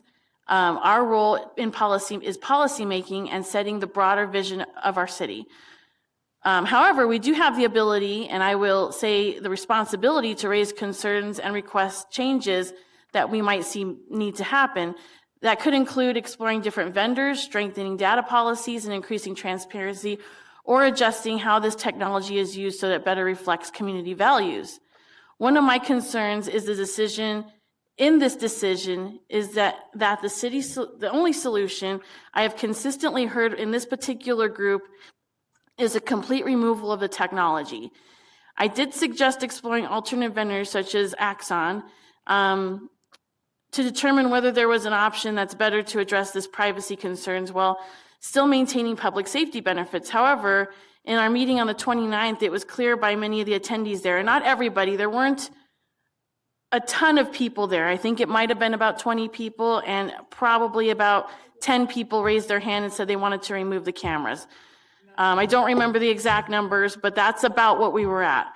And it was a pretty small room at Carpenter Rec Center. I did suggest exploring alternative vendors such as Axon to determine whether there were options that better address privacy concerns while maintaining public safety benefits. However, in that meeting, it was clear by the attendees that the only acceptable outcome for the group was full discontinuation of all ALPR cameras. As a council member, I have responsibility to balance public safety needs with privacy concerns. I have received emails asking for action, but many frame this as a zero-sum decision. Either we remove the cameras entirely or we do not care about privacy or immigrant communities. I do not believe that reflects the full scope of the issue or the responsibility we have to all residents. As a former union organizer, I recognize some of the tactics being used in advocacy, and I want to say this thoughtfully because organizing is important work, but effective organizing at its best includes offering pathways forward. It includes bringing people together around solutions. Right now, I have not heard too many, but I did see the email earlier today from Jacob, and I do appreciate that, and I will look at it here shortly when I have more time to fully look through all the documents. So I do appreciate that there's some other options on the table in those documents, it looks like. Last week at council, a council member suggested holding a public hearing. Typically, a public hearing is a step towards a vote. At this point, I have not heard a clear position from all the council members of the formal request to take action on ALPR cameras. I'm open to deeper conversation, but I want to ensure it is structured in a way that is productive, one that encourages interest-based solutions, not just positions, and helps us move forward toward common ground. Lastly, I want to share my personal perspective. About a year and a half ago, I experienced a domestic violence situation that escalated. In moments like that, safety is not theoretical, it's immediate and it's real. My hope is that if this technology like this is ever needed in a situation like mine or for anyone in our community, we have the tools available to help people stay safe. I have also participated in forums on ALPR technology with Local Progress, a national organization focused on progressive solutions in local government. Those conversations made it clear to me that while national perspectives are important, the way this issue shows up in Thornton is unique. Our community has its own needs, concerns, and lived experiences. I was elected to represent the residents of Thornton. That means listening carefully, weighing competing concerns, and making decisions that reflect the full community, not just one perspective and not just my own ideology. Democracy requires us to engage in complex conversations like this. My hope is that we can create a process that allows us to put both public safety and privacy concerns on the table, explore real options, and work collaboratively towards solution that the broader community can live with. And last thing, I'd like to put two things on the table to move forward. First, I'd like for us to explore the development of a policy that allows for council to review new technologies used in the city moving forward, particularly those that impact data collection, surveillance, and privacy. I believe having clear framework for oversight will help us build trust in our community, ensure that we're proactive rather than reactive in the use of new tools that are introduced, specifically things like drones, these cameras, and other things that might come up like this because technology is changing every day. And then secondly, I would like to request that we dedicate one of our police engagement series meetings to the flock issue. I think this would create a more appropriate space for community members to engage directly, ask questions, and better understand both public safety benefits and privacy concerns associated with this technology. And that's all I have to say for tonight. Thank you. Councilmember Salazar. Thank you, Meg, Stephen, Tracy, and Marie. Like always, your voice is important. And I am speaking today because I cannot let the comments made last week pass without a firm rebuttal. It was stated that a public forum would be redundant and unnecessary, and I want to be clear, I am dead against that kind of thinking. I believe that community engagement and government transparency are not optional. They are the minimum requirements to our office. To suggest that a formal dialogue is redundant implies that we have already heard enough. But when you look at the reality of our community, that couldn't be further from the truth. There is an entire group of residents who feel incredibly strong about the flock camera issue. These aren't just one or two isolated voices. This is a significant collective of Thornton citizens who have serious questions about privacy, oversight, and city policy. To give you a specific example, immediately following our last meeting— Councilmember Salazar, I am so sorry to interrupt, but the city manager has just pressed her button, and I just got a text message from Councilmember Kunto that the video is frozen. Yeah, so we'd like to just pause for a second. I've just been alerted that the Zoom is not receiving audio, so we just want to hold for 1 second and assess the technology to make sure that people participating online. And I believe that the frozen started when you started talking, so we can set the clock over and you can begin again if you would like. Sure, I would love to. We'll give it a moment.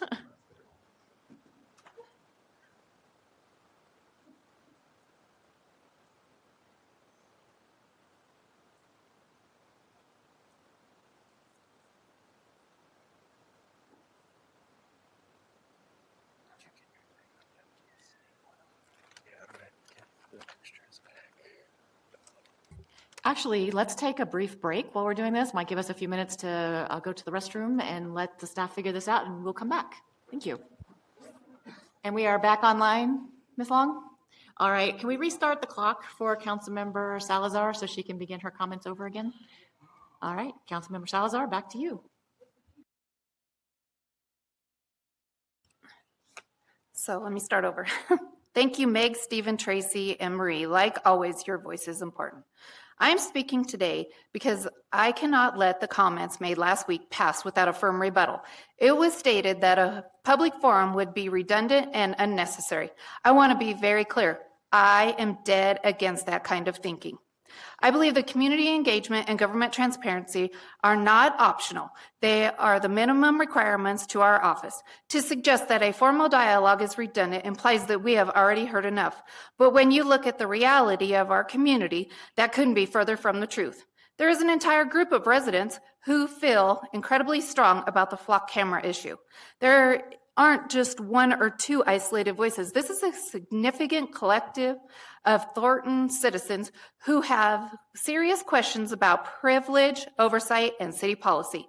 To give you a specific example, immediately following our last meeting, a resident of Ward 2 reached out to me. They didn't feel the current process was sufficient to address their worries. As an elected official representing the people of Thornton as a whole, I didn't just send a polite email, I showed up. I engaged with them, listened to their significant concerns, and I even joined them in handing out flyers to ensure their neighbors were informed and aware.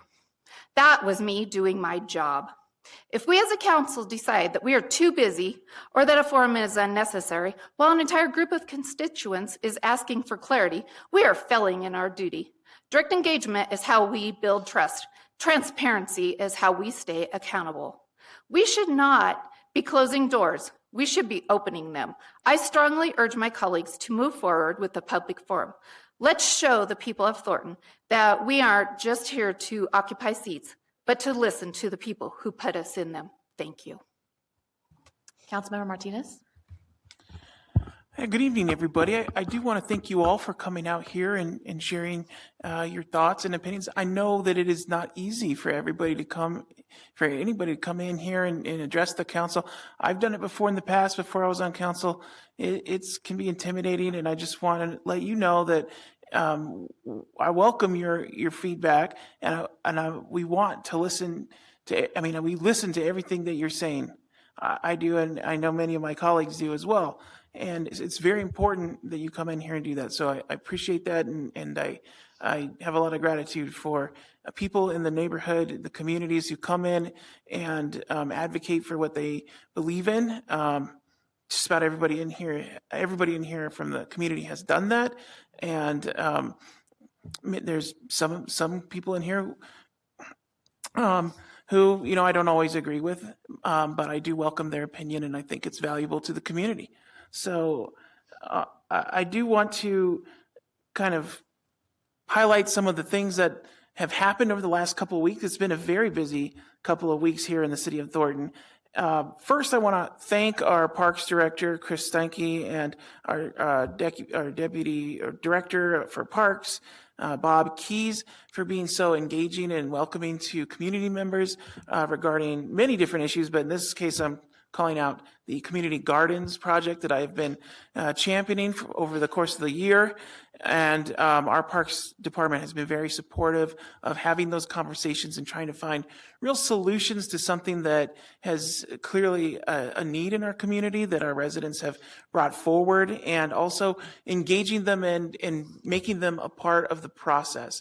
On Friday, we had a meeting with the parks directors and several of the members of the community about how we can, what kind of elements and features of community garden would really serve our community right now. It was very meaningful, and I think we came up with a few strategies. Still going to be working towards that, and I think there's some exciting things down the corner. And you know what? We will have a community garden soon operating in Thornton on city property. And, if I have to dig the dirt myself, that's the way it's going to be. And I know that there's lots of people that are going to help me, but I look forward to telling you more details as we see that. But I did want to show some gratitude to our Parks Department for being so accommodating and enthusiastic with our community. I also was able to attend the Adams County Mayor and Commissioners Youth Awards on Thursday with Councilmember Salazar and Mayor Coleman.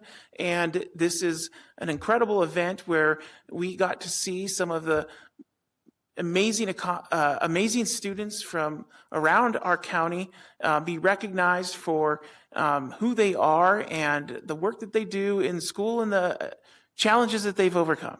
And I'm particularly proud of our city because one of our youth council leaders, Brandon Cordova, who's also a Thornton resident, was the keynote speaker. And I admire his ability to be vulnerable and share his story with an entire community.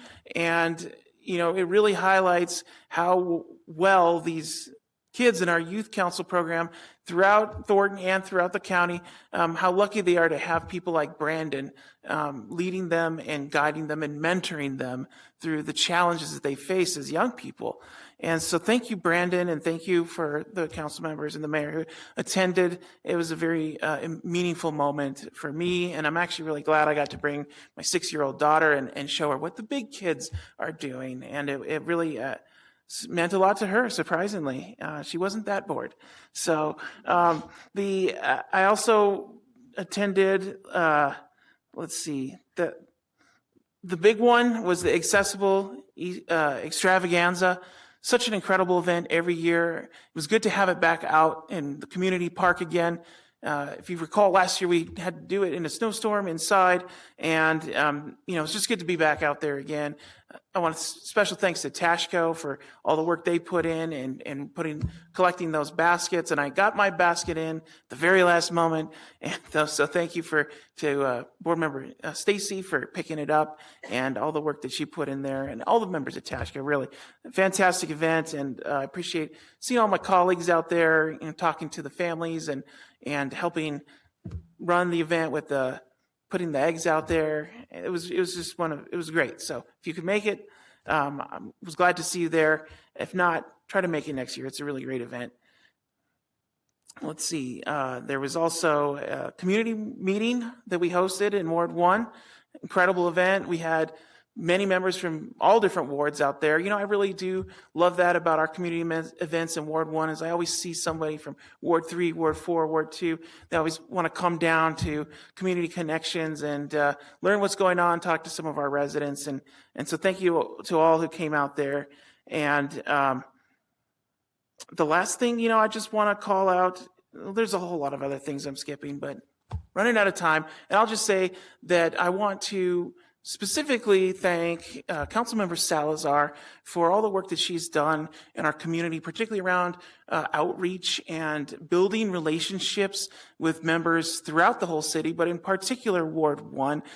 She won't brag about it, but and she's always on the phone with somebody in the neighborhood. And usually these can be people she just met, people she's never met, or people that she's known for 25 years.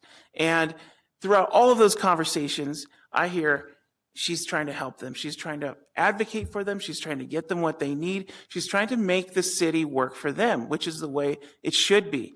And so it's council members like Councilmember Salazar who really inspired me to go out and do my favorite thing, and is build those relationships with all of you, all the people in the community.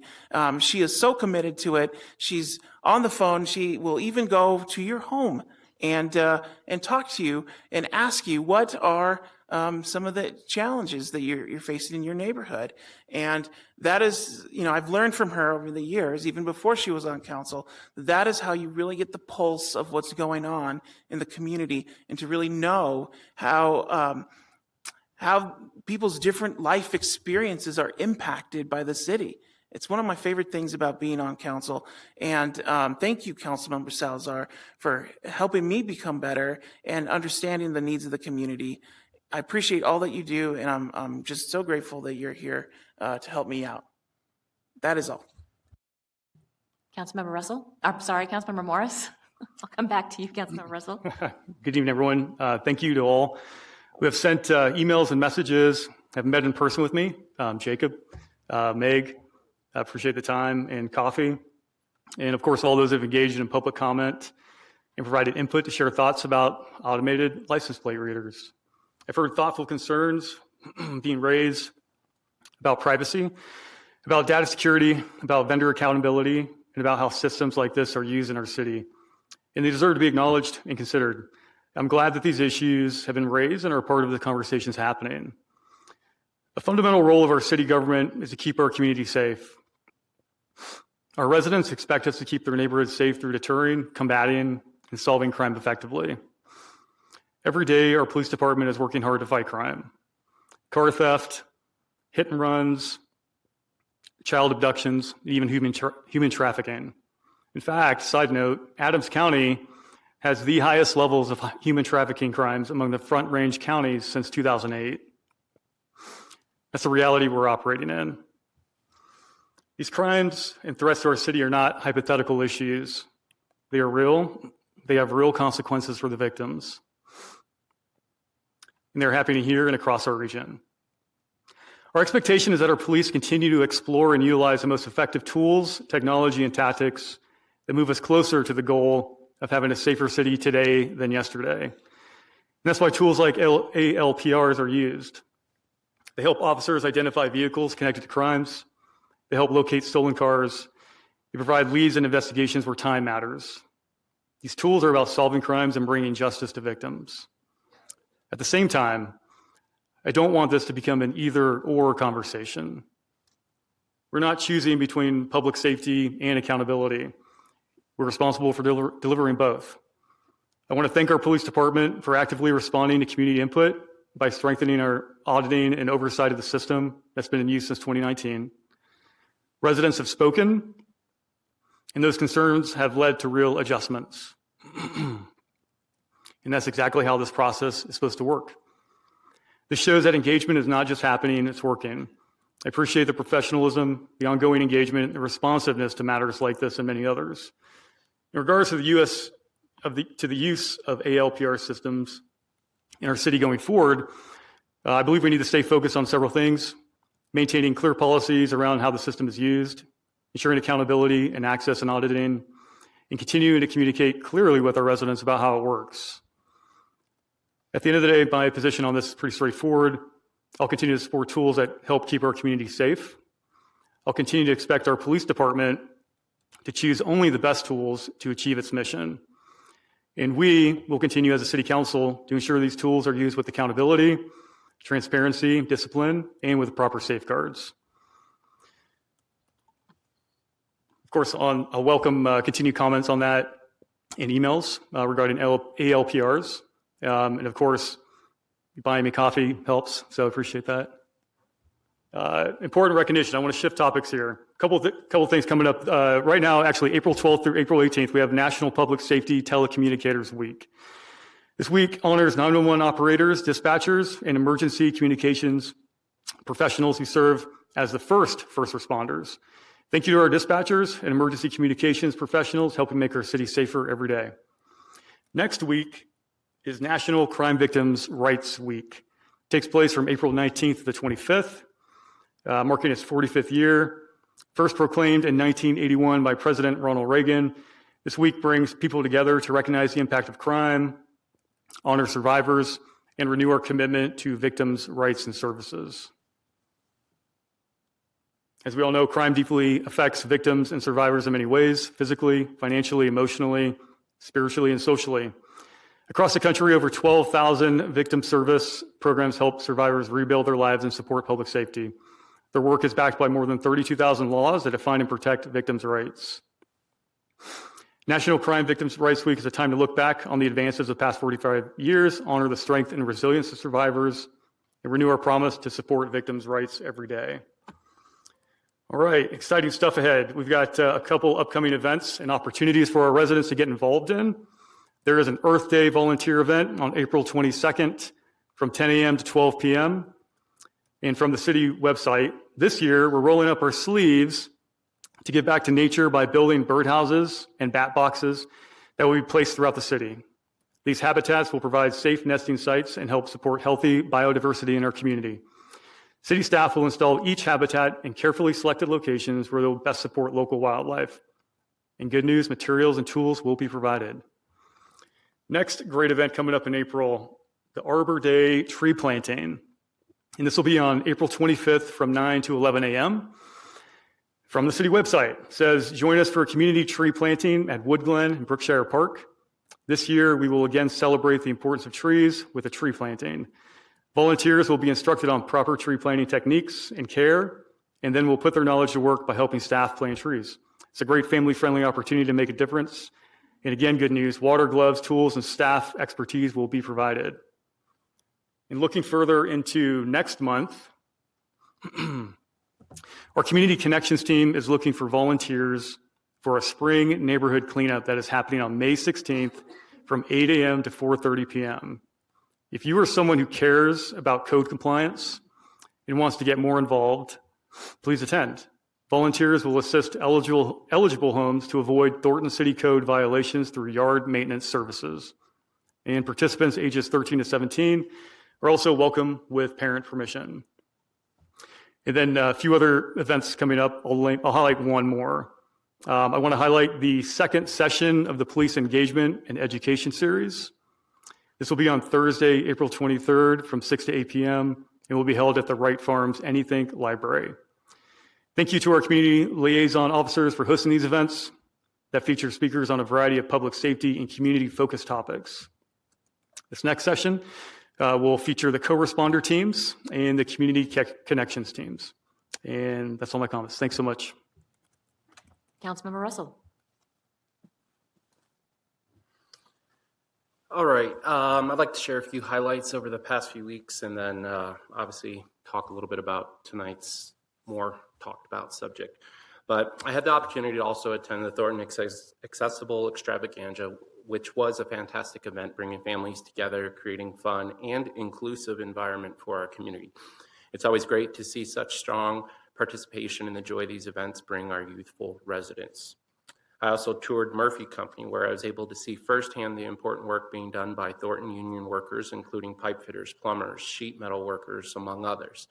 These are strong, well-paying jobs that support our local economy. It was impressive to learn more about their operations, the materials they produce, and the plans for expansion right here in our city.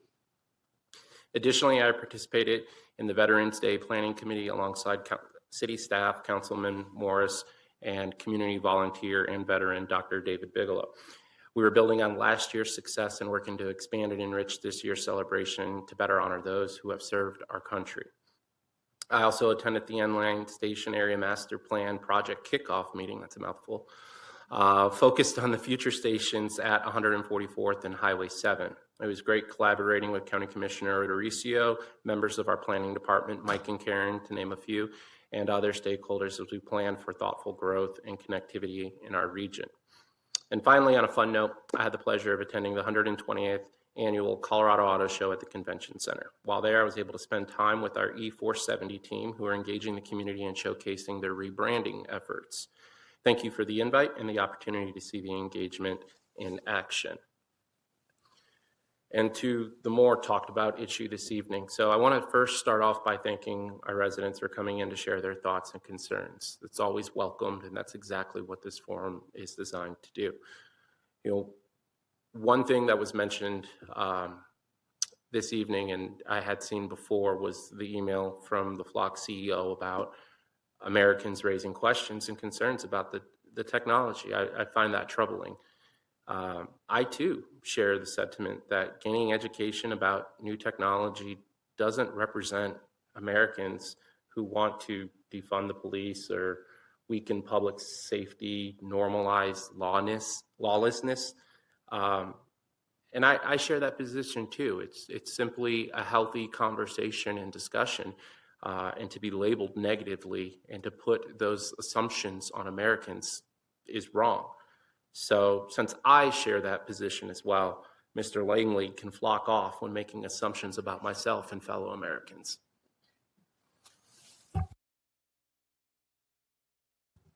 Sorry, I didn't realize you were finished. I was expecting another one. Thank you. Councilmember Okunto.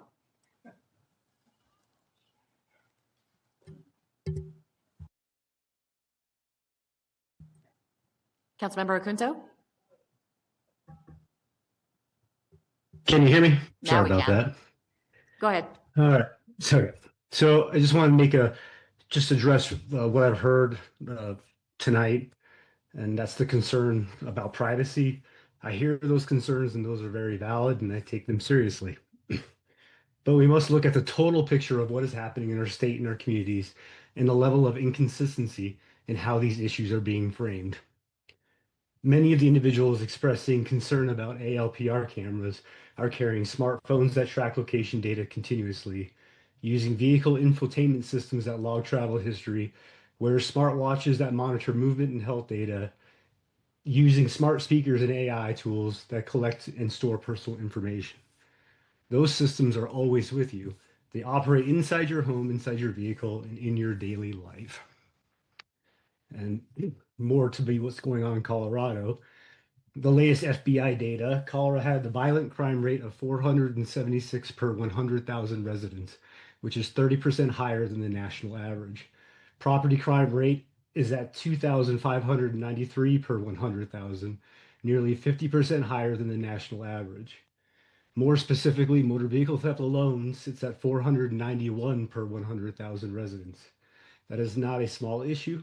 It's a significant ongoing problem that directly impacts people in Thornton. So when we talk about tools like ALPR technology, we need to be honest of what the problems we are trying to solve.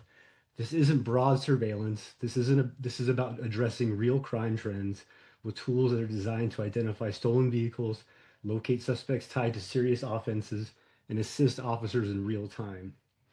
We can continue to refine policy and oversight and transparency. That is part of our responsibility. But we also have a responsibility to respond to the realities of crime in our state and provide our officers with tools that are effective and lawful. And thank you for everybody that came and commented tonight. Councilmember Byrd? Thank you, Madam Mayor. I would like to take a step back from the specifics of Flock for a moment and talk about something bigger. How we as elected officials actually show transparency with the people we represent. From the very beginning, I have been clear and transparent about where I stand on public safety. I've never hidden my position. I've never tried to move things from behind the scenes. And I've never asked residents or anyone on this council to guess where I stand on any topics.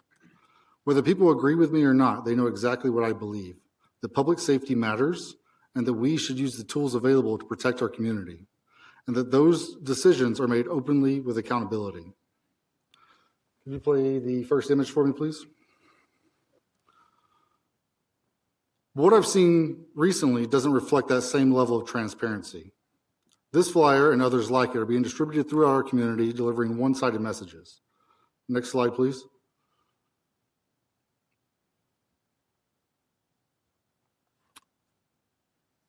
When you look at this messaging, it is designed to create fear. You're being tracked everywhere you go, the doctor, vacation, grocery store, church, etc. That's not the truth or an objective policy request. That's a narrative.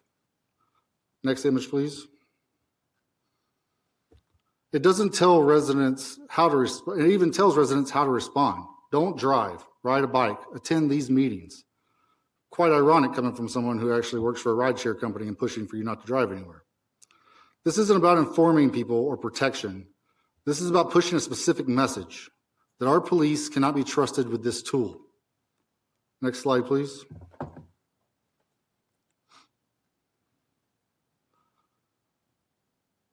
You can go ahead and start it for me. Thank you. This is a video from one of my home cameras. Councilman Algie, you made a great comment tonight. I'm an arbiter, not an organizer.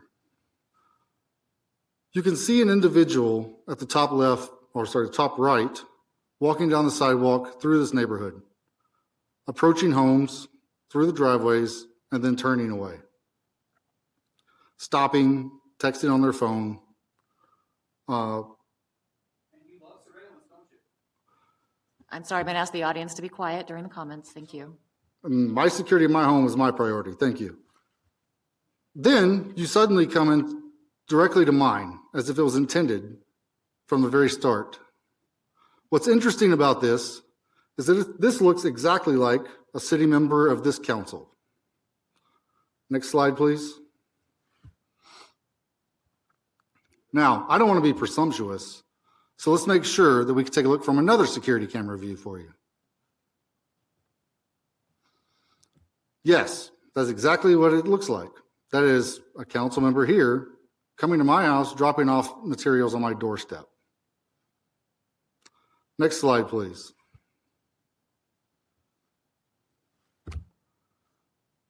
And the next one, please. This is my home, and it seems that one of the council members is an organizer, not an arbiter. That's right. This is where it actually crosses the line. This wasn't something the community could see or hear. If you could please stop the timer, Councilmember Russell. Point of order, he's discussing intent of another council member, which is against our rules. Explain. I think he said it seems like they're doing X instead of being an arbitrator. That's discussing intent, which is code of conduct. So I understand the vagueness and what he's trying to accomplish, but I do want to point out it's not allowed. The point is taken. Councilmember Byrd, you can continue noting the point, and if you could start the timer back up. This is active solicitation by a council member.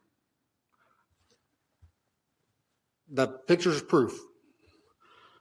Later that same day, I was subject to a Colorado Open Records Act request from this same group. The request was for all financial disclosure statements and conflict of interest disclosures related to me and Flock. Now let's be clear. I respect Cora. I believe transparency matters.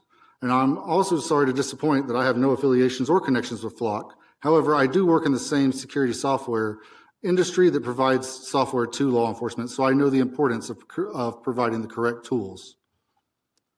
When you look at all of this together, selective engagement in the neighborhood, private delivery to a council member's home on a topic that should be and necessarily could be discussed here in this chamber, a coordinated activist efforts happening behind the scenes by sitting council members It raises serious questions because at this same time, we're seeing public narratives being shaped through articles and commentary from local newspapers calling out positions like mine, without always being transparent about the relationships or context behind those perspectives that are pushing. That matters. Transparency isn't just about what you say, it's about how you say it and also who's behind it. Let me be clear, disagreement is not the problem. I welcome disagreement.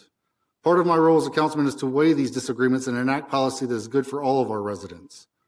But there's a difference between open disagreement and indirect influence. There's a difference between standing here, stating your position, owning it publicly, and then there's pushing a narrative through private efforts, selective messaging, and incomplete information. One builds trust, the other erodes it. At the end of the day, this isn't just about one policy. It's about whether we are honest and transparent with the people we represent in our positions, actions, and process. I've been consistent in mine. You don't have to agree with me, but you never have to question where I stand or how I operate. And I believe our residents deserve the same level of transparency from everyone else in this room. Thank you.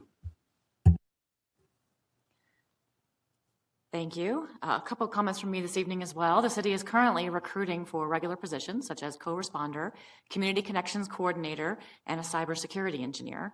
Additionally, it's almost summer. We have a lot of great seasonal positions open. Several openings in parks, recreation, and at Thorn Creek Golf Course are posted now. Individuals can learn more information about these and all other openings on the city's website at gocot.net/jobs, and you can also follow us on Facebook and LinkedIn. The city is currently advertising for the Building Code Advisory Board for Ward 1 and Election Commission for Ward 2. The deadline to apply for these is April 23rd at 5 p.m. And the city is also currently advertising for the Thornton Active Adult Board, Wards 2 or 3, and the deadline is May 10th at 5 p.m. I think my colleagues did a great job talking about all the events that we've had over the last couple of weeks. I'll just highlight a few that I went to as well. The Accessible Extravaganza, fantastic job as always. Our park staff does an absolutely amazing job. And for those of you that have been to our facilities and our different festivals across the city, it's what we're known for and what we're able to give to our community and residents. So if you haven't been to one, I would suggest all summer long you join us for these. I also joined on the Murphy Tour, the Adams County Managed Commissioners Youth Awards, which was inspirational. I also got to participate in the North Glen High School U.S. History Problem-Based Learning session. They had an opportunity to use arts and culture as a way to communicate what was happening in Broomfield, North Glen, and Thornton with their history, and they did a fantastic job. I got to challenge them on their ideas and look for ways to help them get their ideas into reality. We also had a boards and commissions meet and greet last week where we got to thank all of the volunteers that joined us in our boards and commissions. So any of you in the audience that are interested, we have openings. We would love to see you apply. And I just want to say a quick thank you and congratulations to the Northern Lights Little Leagues for their opening day celebration. And I want to say thank you to everyone that's taken the time to speak this evening on the issue of flock cameras. I want to acknowledge the volume of feedback that we've received and the passion behind it. These are important conversations, and I truly appreciate those who have continued to bring this topic forward. It has prompted me to do my own deeper research in this technology, and that's exactly how this process should work. I do want to address a few key points. First, there's been a significant amount of information shared, and unfortunately, some of it has been misinformation. One example that was shared here tonight was the case out of Toledo, Ohio, which I very much appreciated the information, and as I dug into that a little bit more, it was absolutely a failure of processes and procedures. Yes, the technology gave the wrong information, but the process and the procedures is what caused the terrible outcome, and we need to learn from those kind of things. I also want to be very clear about what this technology is and what it's not. ALPRs are not 24/7 surveillance. They are not tracking individuals. The data collected is very limited. It captures a license plate at a very specific place and time. The data itself is benign. Its value comes when law enforcement is trying to solve or prevent a crime and needs to connect those points very quickly, especially in those first critical hours. Data protection is incredibly important, and I share that concern. And that's why I've continued to take time to learn more about this. Just this week, at a recent Metro Mayor's Caucus meeting, we heard directly from Flock, Motorola, and Axon about how they manage and protect data. They addressed many of the exact concerns that have been raised here. These are the kind of safeguards that matter regardless of the vendor. And at this meeting, we also talked with other communities. The police chief in Castle Rock shared that after implementing flock cameras in 2021, they saw a 25% decrease in stolen vehicles in that first year. The reduction was so monumental, Castle Rock was named one of the safest communities in Colorado, and they actually have HOAs that have added Flock to their own toolkits. And the mayors continue to engage together as we talk about policy and opportunities to improve and how we can share these with each other.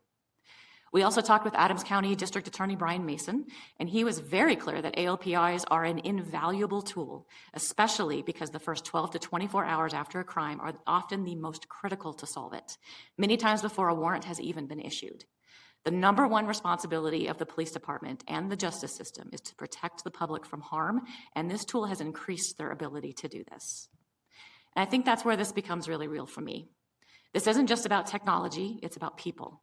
It's about victims, and it's about families who want and deserve answers.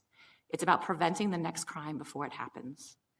And I also want to touch briefly about process. And I understand the desire for a formal public hearing, but those are required only in specific circumstances, and this item does not fall into that category. And really, that procedure should only be used for that purpose. And a public hearing is not actually engagement. We don't get to dialogue and come to agreements. It's actually not a whole lot different from tonight's public comment, with the exception that we get to respond in our comments. We don't get that option in an actual public hearing. That said, there have been and will continue to be many opportunities for engagement. Public comment like tonight, board meetings, community conversations, and direct outreach. And I appreciate everyone who has shown up and spoken. Engagement has never been stifled and throughout this process, and will continue to engage and listen. At the end of the day, I have to weigh all of this, the concerns, the facts, the outcomes, and the responsibility that we have to keep our community safe. And after doing that, I cannot in good conscience support removing this tool. You all ask for representation, and our role is to represent the entire community. That doesn't mean that the conversation ends here. We should continue to evaluate policies and technologies, ensure that strong safeguards are in place, and hold ourselves accountable. But I do believe that this technology, when used responsibly, plays an important role in protecting our community.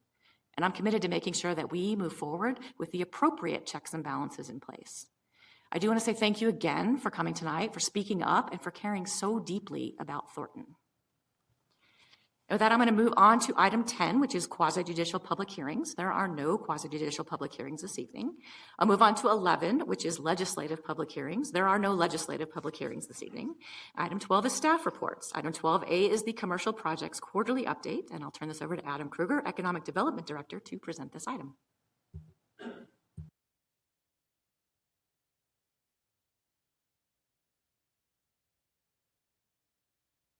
Commercial quarterly update. Got a lot to get into, so I will jump right in. I will almost jump right in. There we go. I wanted to start with some of the retail projects. The stuff on the top there, the recently opened or things that opened pretty much this quarter. I'm hoping people are familiar with some of these. I know Handel's Homemade Ice Cream, given the lines I see out there, everybody knows about that. Somi, same deal. I don't know if people are aware of Someplace Else Brewing. They are open, and they took the former Mother Tucker space off 120th near Claude Court, so we're excited to have a new brewery in there. Did want to touch on some things that are coming soon. Wing Shack, if you hadn't heard, Fuzzy's Taco Shop is leaving, and so Wing Shack is gone, and Wing Shack is moving into their facility. They expect to be open summer of 2026. I won't run through all of these, but I will touch on View House. We get a lot of questions on View House and their status. We have talked to them in the last couple of weeks. They are committed to continuing to start building here soon. They ran into some delays in kind of getting some of their items lined up to break ground, but they are working through the last bit of hurdles there and expect to break ground here in the next few weeks. Winco Foods. A lot of people probably heard of Winco Foods. If you didn't, that's an 84,000 square foot grocery store that's going to build new up in Larkridge by the Home Depot. And then Kentro Commercial is a new retail development, about 50 acres of retail with a variety of different groups. Home improvement store, they've got some soft good interests they're working with, and then some potential restaurants out there at Quebec and 144th. And so we anticipate that'll break ground here in the coming year. On the employment side, we had 12 new or expanded primary employers in the last, call it, year and a quarter, over 1,000 jobs. I'm just going to highlight two of them. Those are the two that announced in the first quarter of this year. So Lumos Solar, they make flexible solar panels for architectural products. and this is going to be their headquarters. So we're really excited about that. They'll have about 30 to 50 jobs at full ramp up, so that's great. And then SCI Engineering is an environmental engineering company that moved into some space in the Washington Tech Center, and they'll have about 10 employees working there.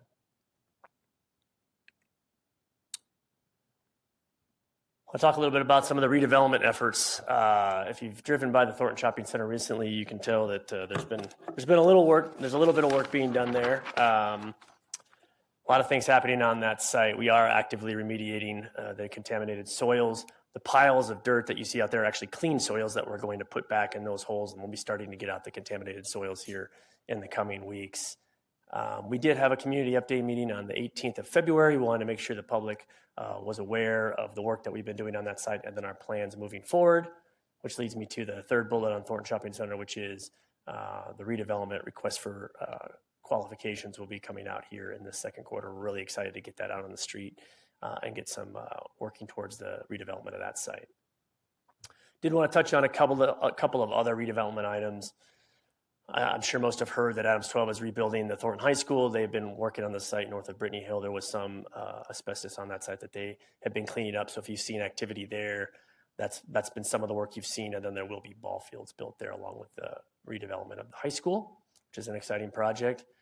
We've also been working on the spot side of things, or for the strategic plan, to identify sites in the city that are opportunities for some strategic redevelopment and come back with a plan for council. That is a couple of spot team items that they're currently working on that. The goal there is to identify primarily where there might be some commercial opportunities that are not being leveraged in the city. So you'll see more on that in the future. And then we do continue to support utility undergrounding at 3 different developments in the southern part of the city, working with our friends at Excel to get those projects moving.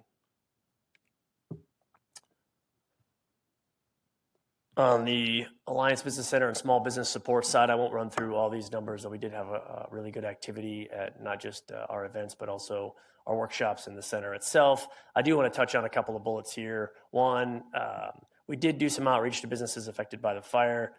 Big shout out to our fire department, all the work they did to get that fire out quickly. So we have not seen a ton of damage to most of the businesses, though there have been some. We are working with those businesses to try to leverage some grant opportunities to fix up some facades and some fences that they've run into out there. And then I do want to just touch on the Regulatory Justice Initiative we did, and thanks to the Metro Mayor's Caucus and city's work for that project. That is one that we applied for and received, and the purpose of that is we're about 2/3 of the way through looking at barriers for businesses, primarily small businesses, to be able to build in the city. We have had roundtables, about 10 of them so far. We've got a couple more scheduled with various business partners, city staff, businesses that have recently opened, and then we're going to do a couple more one with co-compliance and then one with developers and brokers on just trying to identify more of those hurdles. So more on that to come. We will be providing more detail. Anticipate that being finished around July of this year, and so we'll be continuing to work and educate the community and council on some of the results that we get on that. Business networking event highlights. We did already talk about the events, but I did just want to make sure the public was aware of some of our council members are pretty good at, I think shredding the gnar might be the term that I'm way too old to be using. The pictures on the left are Councilmember Martinez, Councilmember Russell, and Councilmember Morris. Thank you for participating in that. We had a great event at Snowbond. We had 114 local business owners there. Really appreciate Snowbond being there. I do want to highlight a couple of upcoming events. We have an event with the Colorado Hispanic Chamber of Commerce. The date on that is actually incorrect. Kate on my staff is going to smack me around for not changing that date. It is actually 6/25 of this year is that date, so it does not conflict with any other events that we are aware of. And then we do have a Thornton Area Chamber of Commerce event that is coming up even sooner than that, May 14th. That will be at Satire Brewing. So really excited about that one.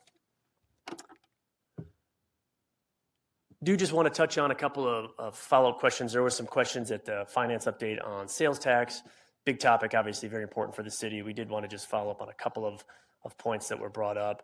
There was a decrease in projections in 2025, not in sales tax, but in what we had projected to receive, which is pretty consistent with kind of national and local trends, given some of the consumer spending trepidation out there. We did, however, still have positive growth in over 2024. The reason we've included this chart, and just to quickly show you, our friends at Finance put this together. These are our top 5 sales tax producing categories in the city, and then we added a 6th, which is restaurants, because we thought that would be an important one to have in here to show kind of where some of the growth was over the last 3 years. So this is the last 3 years, 23, 24, 25, working left to right. Looking at this chart, it breaks it down a little bit more to show where some of those decreases were at, and really they're kind of confined to 2 main areas: auto sales, parts and service, and then construction and building materials. We thought that was important information to share kind of as there was questions about trends and things along those lines. And then the last thing to mention is since 2023, new retailers have added over $10 million to our base sales tax. So we are certainly adding new employers new retailers that are producing new sales tax. So just wanted to bring a little bit more detail to that since there were some questions to the finance update. And this is my last slide, I promise, except for a question slide. We're always looking for ways to improve the information that we share and try to keep it more focused on what we think the community and council would like to hear. And so we are going to be modifying these quarterly presentations, trying to provide more opportunities to talk about. Started some of that tonight with the alignment with strategic plan and some of the work there. Some talk about more key performance metrics, both broader for the economy to give some more perspective, and then any policy and development process changes, whether they're related to the regulatory justice initiative or other things we want to start highlighting during some of these. We're also likely going to combine the Thornton Shopping Center updates. We do a quarterly Thornton Shopping Center update with this commercial report, and it's usually just a couple weeks apart. So we're going to combine those. We think that probably makes more sense. We will continue to highlight new projects and activity in the city. That is something that we know council gets asked about. We'd asked about it a lot too from residents. So we are still going to continue to highlight those. There'll just be some more detail in here. So I'll probably just have to talk faster to try to get through these in a relatively quick time. But those are the only updates that we wanted to provide. It's certainly been an exciting first quarter. I'm happy to answer any questions that you guys have. Councilmember Algie. Thank you, Adam, for the report as always. And I'm a big supporter of small business growth here in Thornton, and glad to be an ally and a partner with you on that. I'm probably going to assume no updates, but the post office situation, if you have anything. Sadly, we don't. We have been in communication with them. They've been a little quieter on their end. We have not heard any updates. We did present a couple of additional opportunities to them, but have not heard back. So. Yeah, with the current situation, yeah, it's understandable. Thank you. Yeah. Councilmember Byrd. Thank you for the presentation, Adam. Are there any indicators on how we're currently trending for this year during this quarter that's coming in right now? Do we have any kind of indication on if everything's looking up, or are we still kind of concerned about where the dip was from last year's sales tax? That would probably be a better question for our finance team. I don't know that we have gotten any. My guess is I believe we haven't probably gotten a lot of sales tax information in yet, because I think that kind of lags behind first quarter. So if Kim, is that accurate? If Kim wants to put a finer point on that, but I believe we usually get that a couple of months after the end of the quarter. So I don't think we have anything probably that we can tell so far on sales tax for 2026. Perfect. Thank you. Councilmember Morris.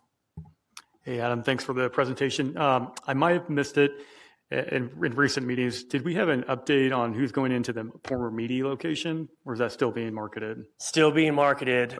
We have had good activity, though, on that building. Matter of fact, Wendy was out there touring a business, and there was another business out there trying to get a tour on that building at that same time.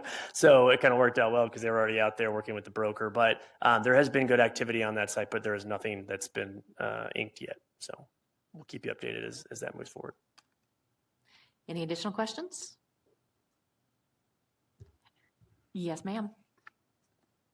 I just wanted to provide a little bit additional information for the council or any public that's watching that's interested. Your next quarterly financial update will be on May 26th. So we'll get into trends in terms of sales tax and what that means for projections for the rest of the year. Thank you very much. And thank you very much. I appreciate the report. Thank you. Item 13 is the consent calendar. Is there any member of council who would like to remove an item from the consent calendar? Hearing none, is there a motion to approve the consent calendar as presented? So moved. Second. Thank you. Approval of the consent calendar as presented has been moved and seconded. Clerk, would you please read the appropriate titles into the record and poll the council? An ordinance amending sections 46-37 and 46-40 of the Thornton City Code. An ordinance adopting the First Amendment to the 2026 budget, amending Section 1 of Ordinance 3751, making appropriations for the City of Thornton, Colorado for fiscal year 2026 for all funds except that appropriations for certain individual projects shall not lapse at year end, but continue until the project is completed or canceled. Councilmember Algie, how do you vote? Yes. Mayor Pro Tem Ayala? Yes. Councilmember Byrd? Yes. Mayor Coleman? Yes. Councilmember Martinez? Yes. Councilmember Morris? Yes. Councilmember Russell? Yes. Councilmember Salazar? Yes. Councilmember Acunto? Yes. Motion passed unanimously, Your Honor. Thank you. Item 14 is action items. Item 14A is an ordinance adopting the Second Amendment to the 2026 budget, amending Section 1 of Ordinance 3751, making appropriations for the City of Thornton, Colorado for the fiscal year 2026 for all funds except that appropriations for certain individual projects shall not lapse at year end, but continue until the project is completed or canceled. You don't look like Eric Asena. I'm not Eric Asena. Often imitated, never duplicated. I am Rob Colsa, Deputy City Manager. I'm filling in for Eric Asena, who can't be here tonight. This is the second budget amendment. For the first budget amendment, we provided some background, kind of particularly for the new council members, of the kind of why in a process. We're skipping over that. Happy to answer any of those questions. This budget amendment covers one thing, and it's another grant-funded projects that actually Erica highlighted in her talking points on the first budget amendment. So I'll get into the details. The 2026 budget is proposed with this amendment to increase by $173,734. That is to fund sustainability initiatives, including staffing, training, and software related to a DRCOG grant. In 2024, DRCOG received, many of you may have heard about this, a fairly large EPA grant, which included $35 million for the jurisdictional subawards, which the city was eligible for and applied for an allocation of $1.2 million that we can spend through 2029.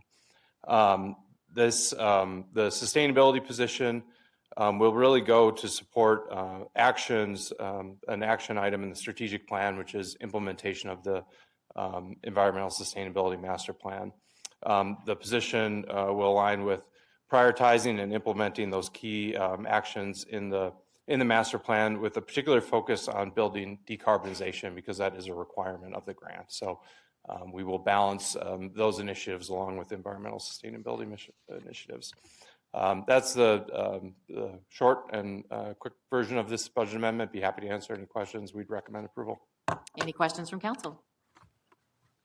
All right. Mayor Pro Tem Ayala, would you please introduce item 14B? Yes, I'd like to introduce an ordinance adopting the Second Amendment to the 2026 budget, amending Section 1 of the Ordinance 3751, making appropriations for the City of Thornton, Colorado for the fiscal year 2026 for all funds except that appropriations for certain individual projects shall not lapse at year end, but continue until the project is completed or canceled. And I move for its approval. Second. Thank you. Approval of the ordinance on first reading has been moved and seconded. Is there any discussion? All right, hearing none, clerk, would you please poll the council? Mayor Pro Tem Ayala? Yes. Councilmember Byrd? Yes. Mayor Coleman? Yes. Councilmember Martinez? Yes. Councilmember Morris? Yes. Councilmember Russell? Yes. Councilmember Salazar? Yes. Councilmember Acunto? Yes. Councilmember Algie? Yes. Motion passed unanimously, Your Honor. Thank you. Item 15 is adjournment, and having no further business, we are now adjourned at 9:30 p.m.